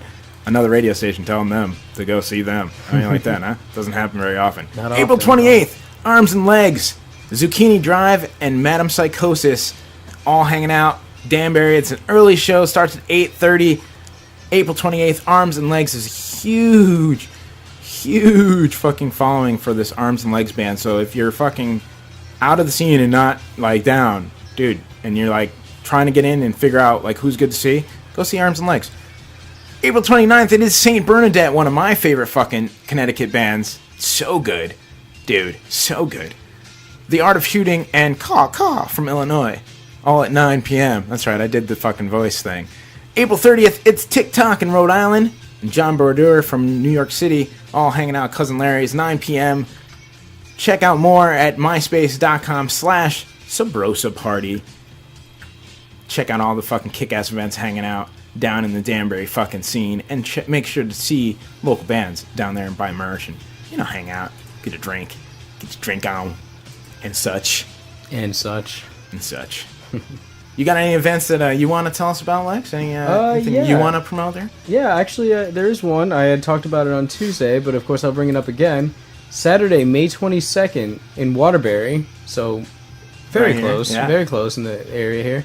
It's going to be the Connecticut Music Fest. That's, again, on May 22nd from 1 p.m. to about midnight, 11:45.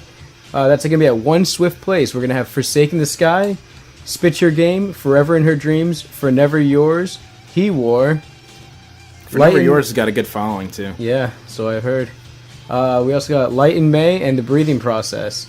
I actually don't see anything here listed about a price on it either. They just have the rules: no fighting, no bullshit. So I mean, always good rules. I guess that's something. Oh, actually, no, here we go. It's going to be $10 actually. $10 at the door. $10 at the door. Yeah, there's a lot of bands for $10 though. I mean, seriously, that really is a lot. You're not, you know what I mean? It's not like you're getting gypped. Mm-hmm. And then, well, not in the Connecticut scene, but a little later on also, Friday, May 28th, is going to be Coratory and Saddam.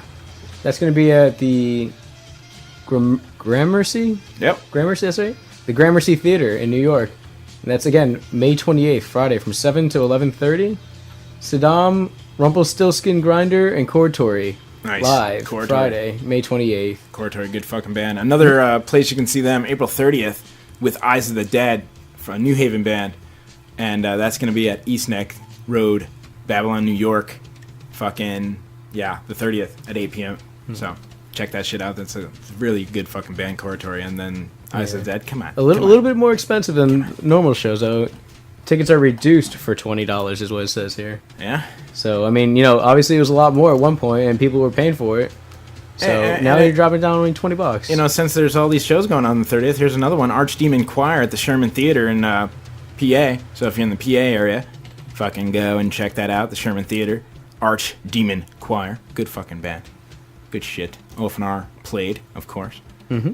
May the 1st is also Free Comic Book Day, Lex. I know you have an extensive comic book collection. I do. And it is Free Comic Book Day, so you can go down to your favorite comic book store, or maybe go to visit a few, and get yourself some free fucking comics. I mean, what the fuck, they're free. There has to be a limit on which ones you can get. I mean, they might just throw you some, like, shitty-ass comic. Whatever. It's a free fucking comic. It's a good way to get you into the, comic book store, and then you're looking around, and I know, like, Newberry Comics, I mean, there's so much shit to look at the Newberry Comics. It's like, fuck.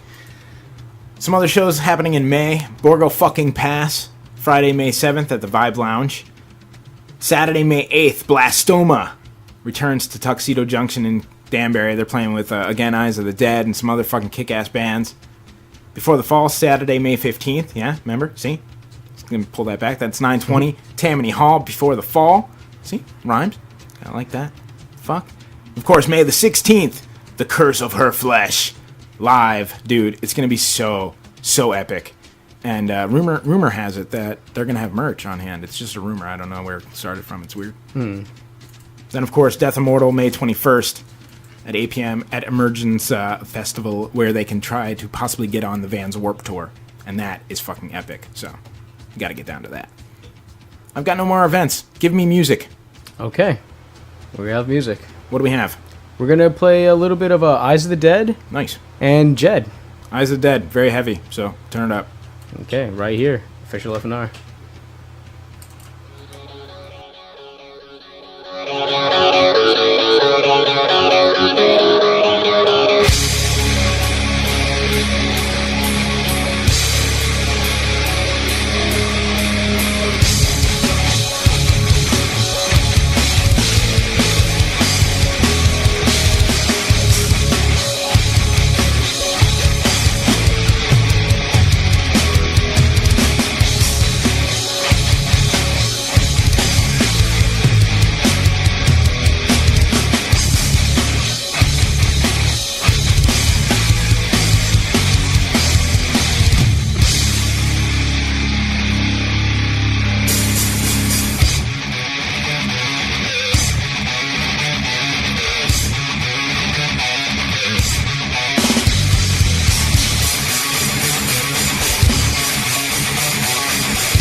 that on imaging.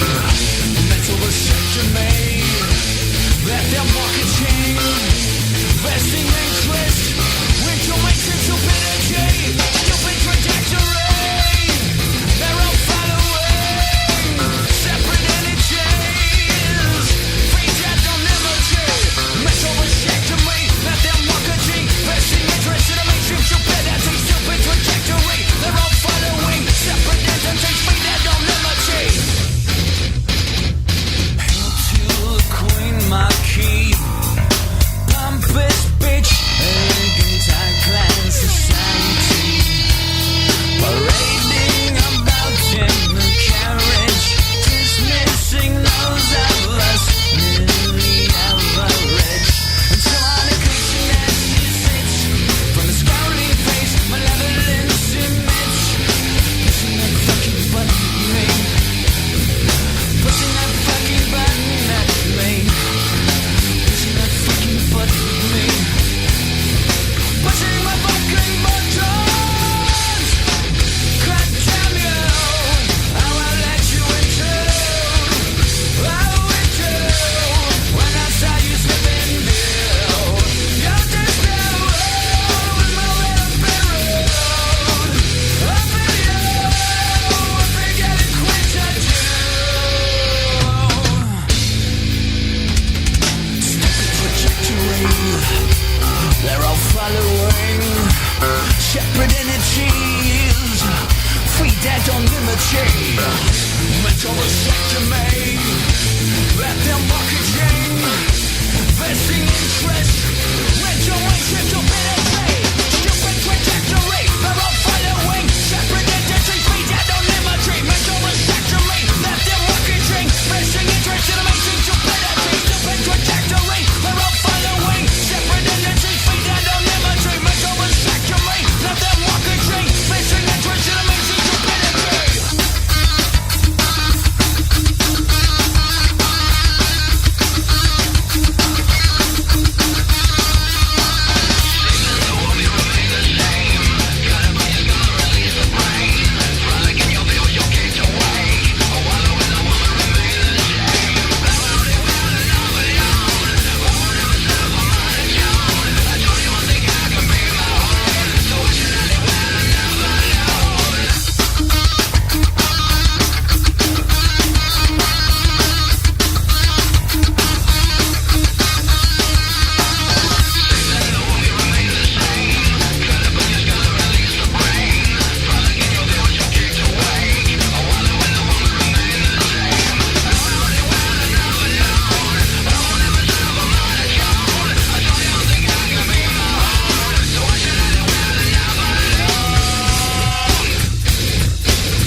You tell me what went wrong.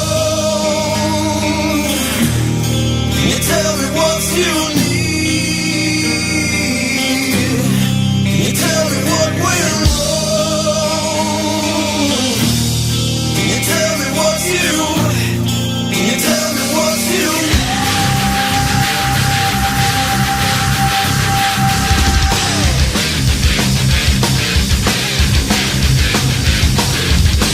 All these years I was blind to see. You'll never do everything.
With the words you chose, you make me feel like I'm dead. Can you tell me what went wrong? Tell me what you need. Tell me why you were so something that I said. Something that I said. Words you chose, you make me feel like I'm dead. I'm dead.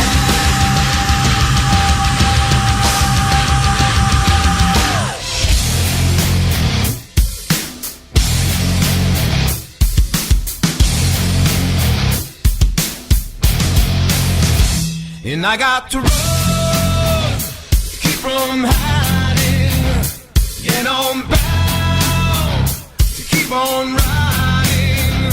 And I got one more silver dollar, but I'm not gonna let it catch me, no, not gonna let it catch the midnight rider.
Independent, unsigned, around the world. OFNR, since day one, has been all about helping out independent artists. And like Big O and Zoot say, you help those that help you. And we're about to play a song from some dudes that helped us spread our word so that we could help them spread theirs. That's what it's all about. Independent, bitches, right now. It is officialfnradio.com. It is Indy 180. And, Shell Shock stopped by the studio. Was like, Bob, what's up? Started talking about some football. I was like, yo, save it. Because you know what? Maybe the people out there like watching football as much as Shell Shock, and you can tell them a little bit about draft picks. Shell Shock, what's up? Hey, how you doing? I'm trying to get the blood flowing again. It's good to be back. Now, the draft was prime time this year, which the commissioner changed it up, and as far as I know, big success for the NFL. And of course, the number one subject of this draft was who were the Rams going to pick at number one. There was a lot of speculation, maybe trade up or trade down, but They did stay number one, and they did go after a young quarterback. I say the best in the draft, and they need a young quarterback. That franchise has been struggling for about 3 or 4 years now. No, forget about the greatest show on turf. That was, what, 2 decades ago. Now, Sam Bradford, senior from Oklahoma. The Rams drafted him number one. I think he's going to be a great pro, but there's a lot of question marks. He hurt his shoulder twice. 1 year as a junior, 1 as a senior. Now, being in the NFL, you're going to take, a lot more hits than what he took in college. You got 350-pound guys, their job is to kill you, so there's a lot of question marks whether that shoulder is going to hold up. If you ask me, I want to draft him number one. I would have traded down because there's too many question marks. But the other second big question, Tim Tebow. You know who Tim Tebow is? No. They say the greatest college quarterback of all time, from Florida. Now, there's a lot of, question marks there. Is he a pro quarterback? His throwing motion. I like the guy. He's a winner, and I'm surprised he went the first round to the Denver Broncos. Now, that's a stretch. Maybe they were just grabbing. But Tim Tebow, third rounder at most. And do I think he can play quarterback? Yeah, I do. But, the jury's out on that. Colt McCoy, who I think is the best quarterback in college last year. Now, of course, the first series of the national championship game, he hurts his shoulder. Then you get a redshirt freshman who comes in, almost wins it for him. But Colt McCoy, never mind that. He went in the 4th round, I believe, to the Cleveland Browns, and to me, he was a first rounder, not Tim Tebow, so that surprised me. Also, Jimmy Clausen, Notre Dame senior. The Panthers pick him up in the 3rd round. So, a lot of shocks for me. The best running back I thought in the draft, C.J. Spiller, number 1 to the Bills. So, up there in Buffalo, they get rid of the running backs real quick. And my team, of course, the Washington Redskins, went for what I thought is what they needed. They hit the spot. Now, their starting left tackle, Chris Samuels, who retired last season from a neck injury, they replaced him. They needed an anchor in that line to protect Donovan McNabb. And as you heard, Donovan McNabb is now a Redskin. They did something that you don't hear in the NFL. You make a trade in your own division. I was even shocked that would ever happen. Now, that's your team, dude. What's up with that? How do you feel about that? Wait, the Eagles are or the Redskins are? Redskins. Eagles you know over what? here. I was ready to watch the Yankee season opener until I see this on TV and I go nuts. My phone's ringing off the hook. I still can't believe it, And I think that was, we're gonna see if it was a mistake for the Eagles, and I'm sure hope so. But like I said before, we drafted a guy that has to protect him if we're gonna have any chance. So this year's draft, few surprises, and I like the thing that the commissioner did.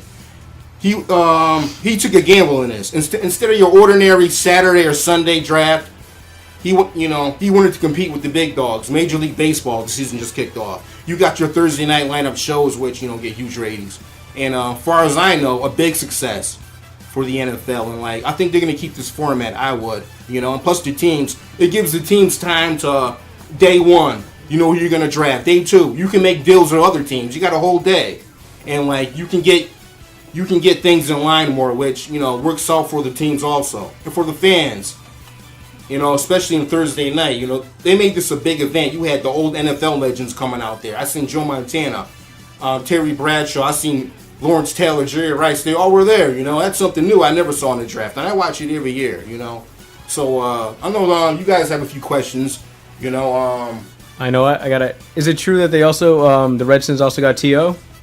Well, I heard rumor of that. Well, the rumor is that Donovan McNabb tried to lobby for bringing T.O. there. Now, if you know anything about those two, they had a history together. Mm-hmm. Philly, 2004, when things were going off well, T.O. got hurt late in the season. They made it to the Super Bowl. And I think T.O. had this, ankle injury? I believe they said so. It was impossible for you to play in the Super Bowl. Mm-hmm. But this is why I give this guy so much respect. He did his best. Rehab, whatever. He made it there to the game, which, to me is a miracle. I don't know much about medical science, but if you ask anybody, ask a doctor, you say, it's unbelievable. As a matter of fact, a big factor in the game too, and that's where the trouble started between him and him. He said, excuse me, late in the fourth quarter, he just didn't have the right stuff. Hyperventilating in the huddle, swearing at his teammates, and that's where it all started. Of course, they lost to the Patriots that year, and year 2 with those two, it was a total disaster, and that's where it ended. But 6 years later, they say, hey, okay, they all, They put that all in the past. So anyway, Don McNabb is liable for him to come back. Now, new head coach Mike Shanahan is also has control of the organization, but they got a new general manager in. I just want to make it short. They brought a new general manager in, and Mike Shanahan. But Mike Shanahan has more. Mike Shanahan he has more power than the general manager. I don't get that. But anyway, he says, "Well, we're not going in that direction." So okay, you heard it from the man who has the power. So I still believe that. But still, the rumors are out there. I think, I wish it does happen because we need a threat on the other side of Santana Mall. If we have that, we're big players. With Santana and T.O., two tight end set, we're big players now. There goes my the Eagles. Rams are big players. Let me just tell everybody something here, okay? The What's Rams that? are coming back this year with a vengeance, okay? I'm a dedicated Rams fan. I'm coming through just to rep all the St. Louis fans. I know there's about 4 or 5 of you out there in the U.S., and we're coming back. We're going to tear shit up. Can I ask you a question? Do you think Sam Bradford should start week 1? I think Sam Bradford, dude, should start game 1, week 1, and he'll be starting in the Super Bowl, and he'll be walking off the field MVP with the trophy in his hand. One thing you got, one of the best running backs in the leagues. Yep, that's it. That's what I'm counting on. They're going to take the attention off Bradford. He's going to be able to develop because everyone's going to be pounding on Steven Jackson, which is fine. Pound him out. I don't care about him. Bradford's coming through, baby. But, you're going to need him. And your wideouts, and you got a young offensive line, a second-year head coach in a franchise which they had, like I said, they had to go number 1 because they were losing fans, and things were going against this franchise. So this was a move in both parts. But of course, we do got your old defensive coordinator Jim Haslett as the new Redskins defensive coordinator. You know that, right? Are you excited about that? Or well, I know his history. He was a head coach for the Saints for a few years, so he's really a defensive coach, but better than what we had. And I'm looking forward to this season being a great football season. Of course, this is now America's number 1 pastime, Major League Baseball, I say a distant second to college football at that. You put my neck out there for that. College football does get more ratings than baseball by far. And there you have it, our fucking little sports segment for the Indy 180. How do you like that? Very nice. We got a little bit more time. I got some random shit to get to you. If we got the time. Do we got the time there, Lex? We got the time. All right, well, fair enough. We got a little more than a half hour. Archie Comics. Speaking of free comic book day, this is the comic you'll get when you go into the store, Lex. Oh, you found out. So it wasn't just free pickings. It's not, but I'm just saying that, check it out. It's going to be, Archie Comic has introduced their first gay character. And the character's name is Lex. No, I'm just kidding. It's Kevin Keller, of course. The strapping blonde will defeat Jughead in a burger-eating contest, win the affection of Veronica, and wrestle over how to greatly rebuff her flirtations. It's a lesbian. Not, you know what I mean? In Archie Comics. How do you like that? For first time ever in Archie Comics, they're introducing a lesbian. So, you'd just be just that lucky to fucking get, that particular Archie comic, I think. How about this? Defense attorneys say a man shot his girlfriend's ex-husband 29 times with an assault rifle in self-defense. Because clearly, that's a self-defense. Yes. Well, not first time, not the second time. No, I need to shoot him 29 motherfucking times to make sure he's motherfucking dead. Maybe she just left her finger on the trigger. Like, she only meant to press it once, and she's like, ah. It goes on to say that it's not part of a murder plot to collect a $100,000 life insurance policy. Sure, it's not. We all know. Steve Doolittle told jurors that Herb shot Watson during a confrontation and basically killed her. Basically? She got a slight case of death. Okay? There you go. How about this?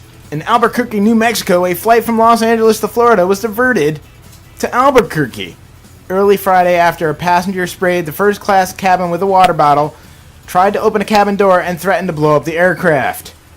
Crew members and passengers on Delta Airlines Flight 2148 to Tampa, Florida, subdued Stanley Dwayne Sheffield, 46, He was taken into federal custody, and the pilot had this to say. This is your captain speaking. Would somebody please get this motherfucking guy to get the fuck off the fucking door before he fucking opens it and kills us fuck all? Because, I mean, seriously. And also, we need a stewardess to come to the cockpit and look at my cockpit, please. That is all. Just saying, that's probably what it would have said if he... Yeah. Anyway, how about this? 24-year-old man has been arrested Thursday for trying to sell his kids on Craigslist. Yes, that's right. Doesn't even say how much he was trying to get for them, but yeah, he went on Craigslist and tried to sell his kids. Good dad. Well, like, I mean, obviously, you know, I mean, it's a lot of people go to Craigslist, and obviously they're going to find out, but, I mean, why? Could his kids really have been that bad? He says, I was looking at all the ridiculous crap on Craigslist, and I thought it would be funny if I put my kids on there. Well, the cop said this is no laughing matter. Got a complaint from the child abuse hotline and think that it's a joke, and something were to come of it, then we look terrible, so they had to arrest him. And maybe that's why there's no price, because he was just fucking kidding. And last but not least, my last story for you guys, and this is a good one. On Wednesday, a 26-year-old man driving a Chevy Malibu, which is the car I have, at 100 miles an hour, launched the vehicle up an embankment, sending the vehicle 173 feet into the air and into a third floor of an apartment building. Damn! The 2004 Malibu, which is the car I drive, was completely destroyed by the accident, and the driver mentor, Ohio resident Carmen Ritaco, was pronounced dead at the scene. Well, duh. You don't launch a fucking Malibu 173 feet in the air into a third floor building and fucking live to tell about it. It's still undetermined what caused the particular crash, but they have a little diagram here and it's pretty fucking cool. Basically, it looks like the chick was just hurling down Vine Street and hit like one of those like little embankments to, you know, you would park in, you know, and fucking tumbled the car 3 stories, and then it crashed and burned right there on the spot. It's fucking crazy. I'm gonna post this to the Effin' Supporter fan page, so you guys can check that shit out. Cause So the driver is gone? oh yeah, totally dead. I mean, look at this car. It was a girl? Yeah. Makes sense. If it was an Asian, it would have made even more sense. Did I say that? Oh, that's totally terribly racist of me. My bad. It's remarkable the car was only marked up the building and didn't cave it in. Can't believe they flew over the other cars before it hit the apartment. Everyone in the building had to hear and feel an impact. That would be crazy. It's a NASCAR accident. Yeah, no shit, right? Anyway, there's your random news from Bob Speaking and of Knob. NASCAR, actually, I just found one article here too just now. You should tune in to Burning Rubber Radio Friday nights from 8 to 10 and check out the fucking Burning Rubber Radio car that OFNR's logo's on. It's fucking awesome. Apparently, there's a 14-year-old girl here who's actually doing NASCAR now. Seems that she's not old enough to drive to the mall or drive, you know, to school or anything, but... But then how is she driving a NASCAR? Oh, that's not very cool. Because, I mean, you know, I would say that's still illegal. It would have to be. It looks like it's just a video thing I have to watch. 14-year-old beer pong player. Right. You know, Right, no. Hey, I couldn't have a 14-year-old beer pong player. As Droopy said. Oh yeah, it won't let me do it. It looks like it's just gonna be all like a video thing. Oh well. On to music. On to music. We're gonna play some Core Toy right now, and brand new Bushwhack we have also. Yes, brand new debuting this week is a band called Bushwhack. Why don't you check them out here on officialfnradio.com. When we get back, I'll tell you more about them, and we'll close out the show. So keep it locked to Official FN Radio. There you go. Had a little Porky Pig syndrome here.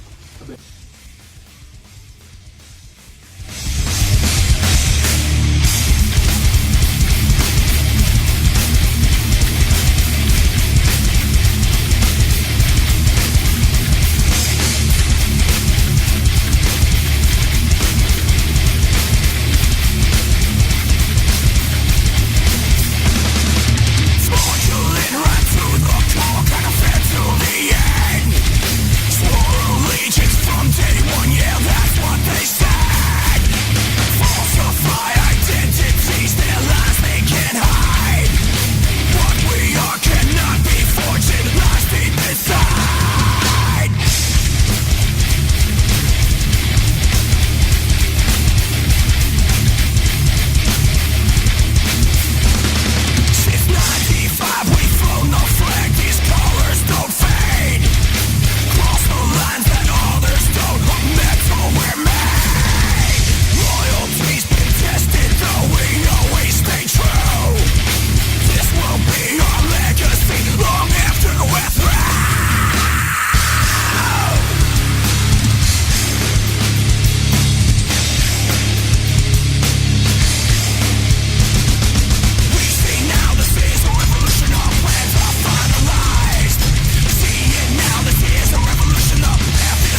against the wall, just to feel the stones tear at my skin.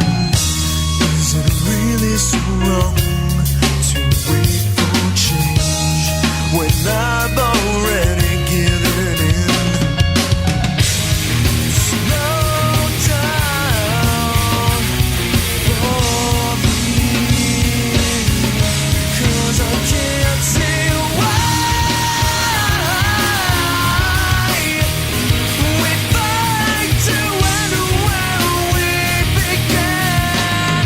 And every time I find a reason to drive the line, I let it go. Am I the outcome or am I the cause? Told for reasoning, stripped of heart. Will it depend? I'm done pretending to try. Can the world take over this time? Slow down for me, 'cause I can't see why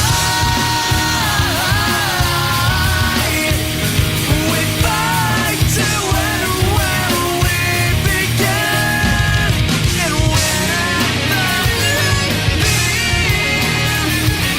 like this time around, it's real disappears.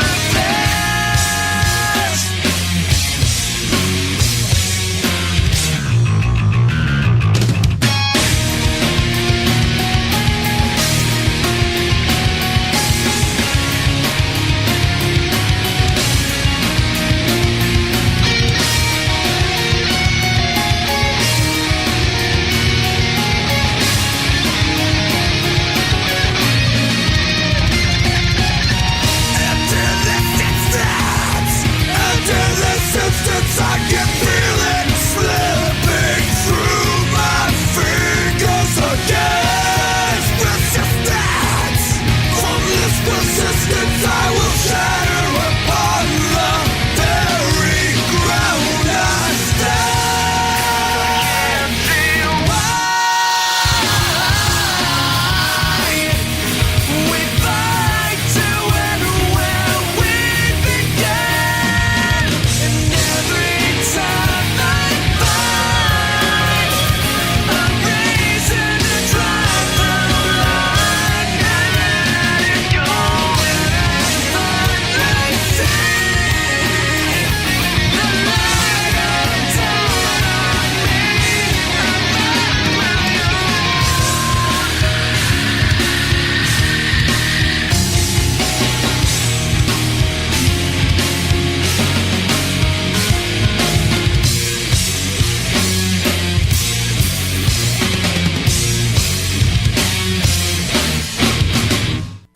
Oh my god, all indie weekend. It's my favorite weekend in the whole world. Right? You guys are talking about indie. That is me. No, wrong indie. Again? Yeah. This seems to be a recurring theme with you, you know. I mean, if you're going to be listening to OFNR and you hear about an all indie weekend, just shut the fuck up and don't do anything different from your daily routine. Just keep it locked, okay, bro? Okay, all indie weekend. Coming right up. Right now. The next song? Oh my god, it's so fucking indie. It is Indie 180, officialfnradio.com's indie showcase, and that is brand new music right there. The band is called Bushwhack. The name of the song is Stonewall. It is off the upcoming Canvas EP to be released digitally May 18th. It's not even out yet, and we've got it. Where are they from? New Haven, Connecticut, baby. Yes, that's right, Connecticut's own Bushwhack. And fucking, very fucking good shit, man. I am liking it. Want everybody to go check them out, myspace.com/Bushwhack. Oh yeah. And fucking make sure that you tell them that OFNR sent you, that you heard about them on Indie 180.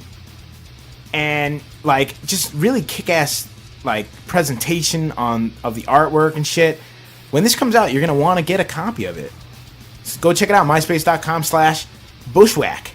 And, of course, keep it locked to the official FN Radio website, and you know they'll be there soon as well. Lex, what do we got coming up next? Next, we got Hypnogaja with Voodoo Baby. Yeah! Some Hypnogaja all the way from California. Another amazing independent act that everyone should know about by now. And they already do have a huge following as is. You know? Over 1 million Twitter followers. So many, man. Ridiculous. They're already huge. Ridiculous. So you should check them out. And right now, you will.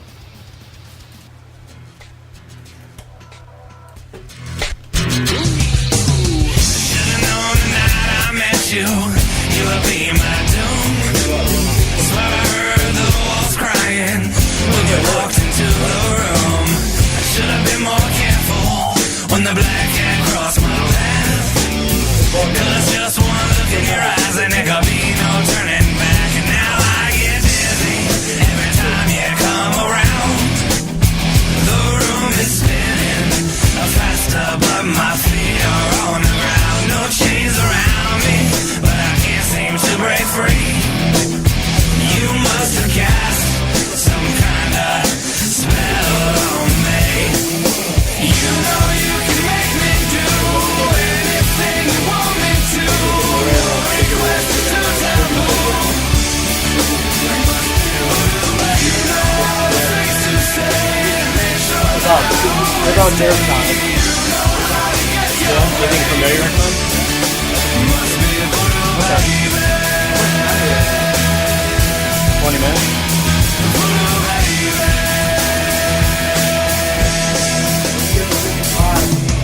You hold the power with the doll that's in your hand. Take it with a pen and you got me at your command. Now in the midnight hour, darkness falls across the land. You tame the beast within, you turn a monster into man. And now I get dizzy every time you come around. The room is spinning faster, but my feet are on the ground. No chains around me, but I can't seem to break free. You must have cast some kind of spell on me. You know you can make me do anything you want me to. No request is too taboo. You know all the things to say and make sure that I always stay. You know how to get your way. You know you can make me do anything you want me to. No request is too taboo. You know all the things to say and make sure that I always stay. You know how to get your way. Must be voodoo, baby.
I don't see it in there.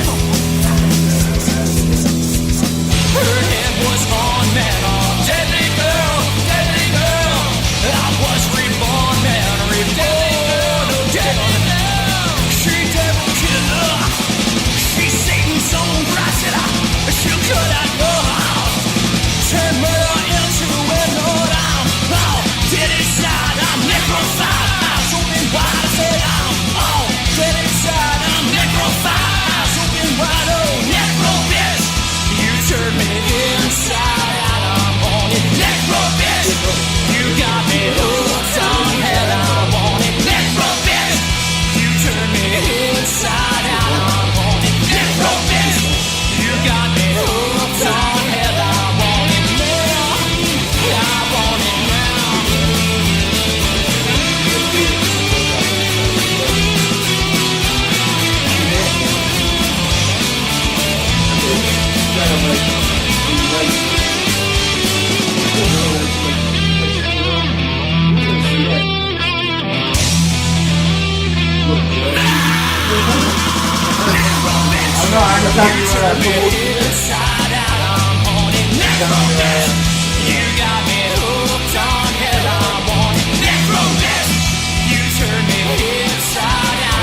Pale Horse Company, and then we'll come back in.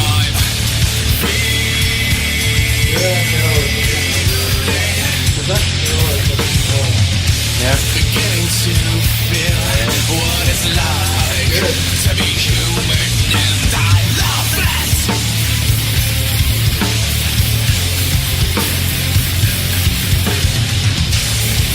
Oh yeah, put an accent or one of them.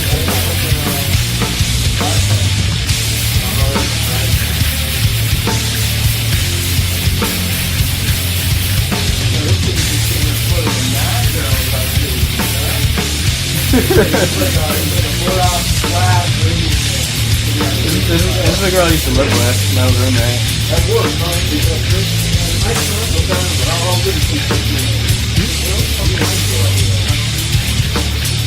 Learn to feel again, learn to live again, learn to love again, learn to hate again, learn to fuck again, learn to learn again, learn to fall again, learn to walk again.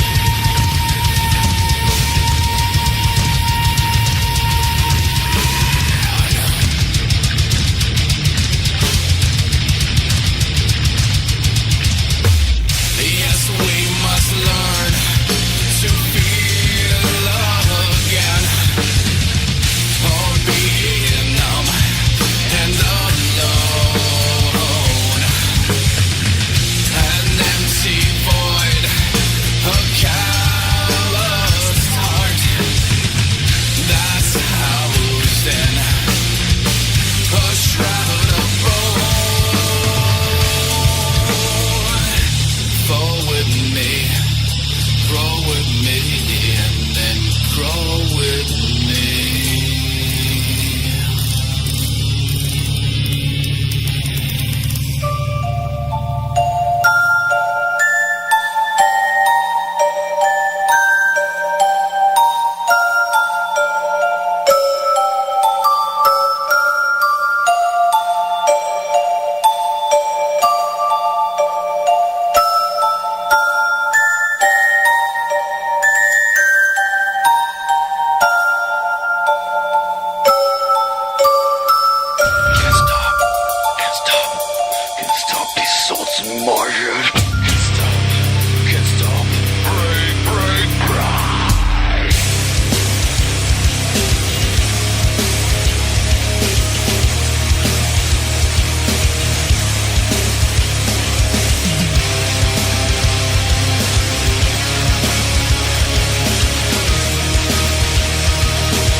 Indie rock that rocks. You're locked into officialfnradio.com. It's an all-independent weekend. No, seriously. Seriously, we're not going to play any other music but independent music. Not like those other guys. All indie. And the next song, it's indie.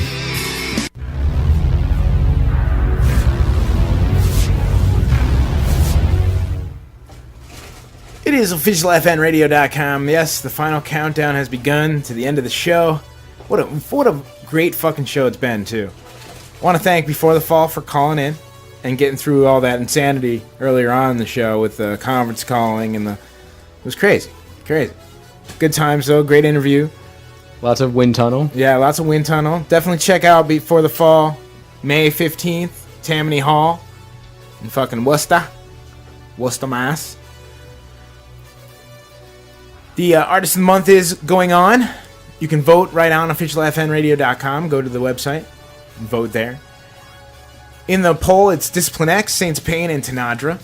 Current results, Tanadra 57%, Discipline X 37%, the Saints of Pain 6%. So keep on voting. Voting ends June the 1st. And let's find out who's going to be the May Artist of the Month. It's gonna be a good one, I hope. I'm sure it will be. I'm sure. I'm glad, Tanadra is definitely doing a very good, Stand-up strong job. lead. Yeah, no doubt. Very good lead right now. And I think we should play one of each at the end of the show after the Big O and Zoot, of course. Mm-hmm. And play some Discipline X, some Saints of Pain, some Tanadra for you guys so you can, help your decision making, if you will. Of course, you want to check out all the other live shows, right? Bob on the knob, me. I bring the thunder on Sundays, but it doesn't stop there. It doesn't even just gets started. On Tuesday, it's 2 for Tuesday all day long. 2 tracks back-to-back from your favorite artists. Then at 7, the party happens. The return of Lexicon to his rightful show and rightful owner, Mo and the mic. Owner? She called in all bitchy, like, hey, can't use my co-host? And I'm like, hey, we're teaching him how to run your board so that your show can be stellar as well without Bob on the knob having to work it. And that would be a good thing. Of course, you can check out Wednesday in the morning. It's Rock Therapy with Dr. Chris. The best 80s metal show. Then, that evening, me and the Drooby-Doo. We do the Lost Legends bit where we fucking have expanded the Lost Legends now. The temple is a little bigger. Got some people come in, they built the temple bigger. Put the whole little wing on the side there for the thrash metal guys like Metallica. We did a little Dream Theater this last week. So, keep it locked, of course, for more of the same Legends. Not necessarily way back Legends. But it is Way Back Wednesday all day long. Thursday night, 8 to 11, Homie and some dude bring you brutality and craziness and just downright metal. And then on Friday, of course, 8 to 10, it's Burning Rubber, baby. Oh yes, ARCA, NASCAR, UCAR, USAR, if it's got 4 wheels and drives, it's on Burning Rubber, including the fucking Burning Rubber radio car in the UCAR. Cash for crash for cash, whatever car that OFNR's on. So fucking excited about that. And that's it. So Bob on the knob for Shell Shock, for the Drooby, for the Lexicon. It was a full fucking packed house in the studio today. Mm-hmm. It was. Thank you guys. Drew, good to see you. Lex, fucking good job. Thank Shell, you. come back anytime. Hey, this is home for me. This is family. Hell yeah. I just want to say, this is Drooby, and I'm coming out with a rap LP, so everybody stay locked for that. It's going to be exclusive. It's called Cheez-Its. Cheez-It. Just Cheez It. Yeah, Just Cheez-It is the name of our rap. So keep it locked for that. And by ours, I mean his. I'm out of here. Peace. Fuck y'all. I'm out.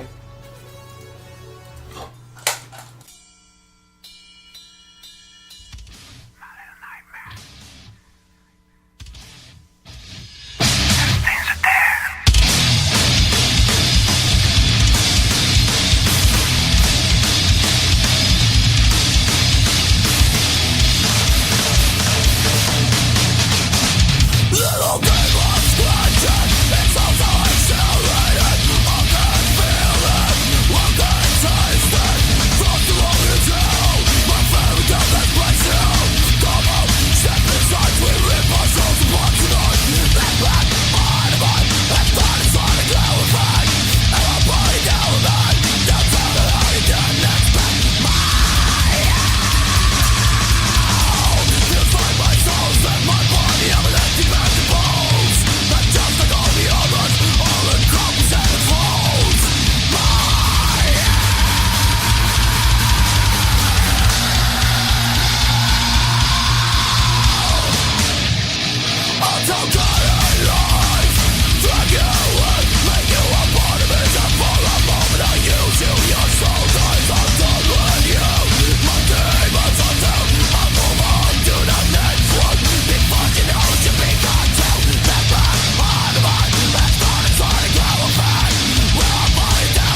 My show does not sound the fucking same until I hear my fuck y'all I'm out, which is called To Whom It May Concern by Big O and Zoot. Now, I was gonna be, kind and just like, Lex, just throw it in, but I'm Bob on the Knob and this is OFNR, so I gotta be like, Phil, Lex, come on. Any rebuttal? I ain't got shit. It wasn't what it was called. Well, play me my song now, please. We have it now. Thanks, Lex. You did a really good job today. I really, really appreciate it. Thank you. Thank you, Bob. Now, for the rest of you guys, fuck y'all. I'm really out this time.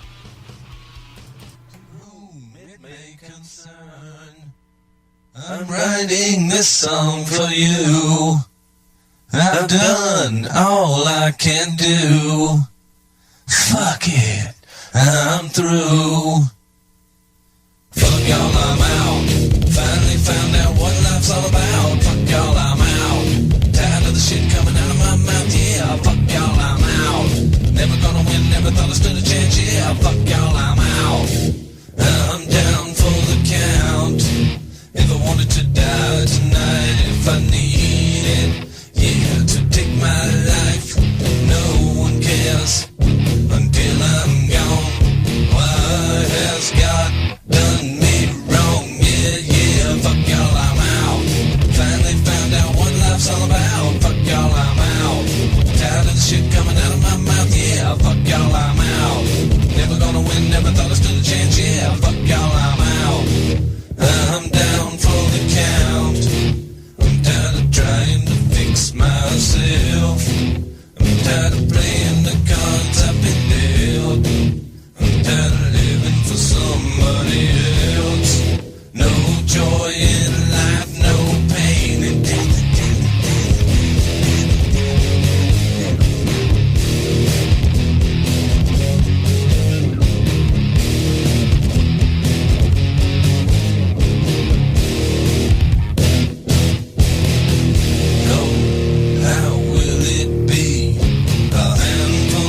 Or a bullet for me. How about a jolt of electricity? That's all for me. Fuck y'all, I'm out. Finally found out what life's all about. Fuck y'all, I'm out. Tired of the shit coming out of my mouth, yeah. Fuck y'all, I'm out. Never gonna win, never thought I stood a chance, yeah. Fuck y'all, I'm out. I'm down for the count. Well, bye-bye, I'm gone. Don't look back so sorry if I done you wrong. If you come looking for me, I'll start looking 6 feet deep, yeah. Fuck y'all, I'm out. Finally found out what life's all about. Fuck y'all, I'm out. Tired of the shit coming out of my mouth, yeah. Fuck y'all, I'm out. Never gonna win, never thought I stood a chance, yeah.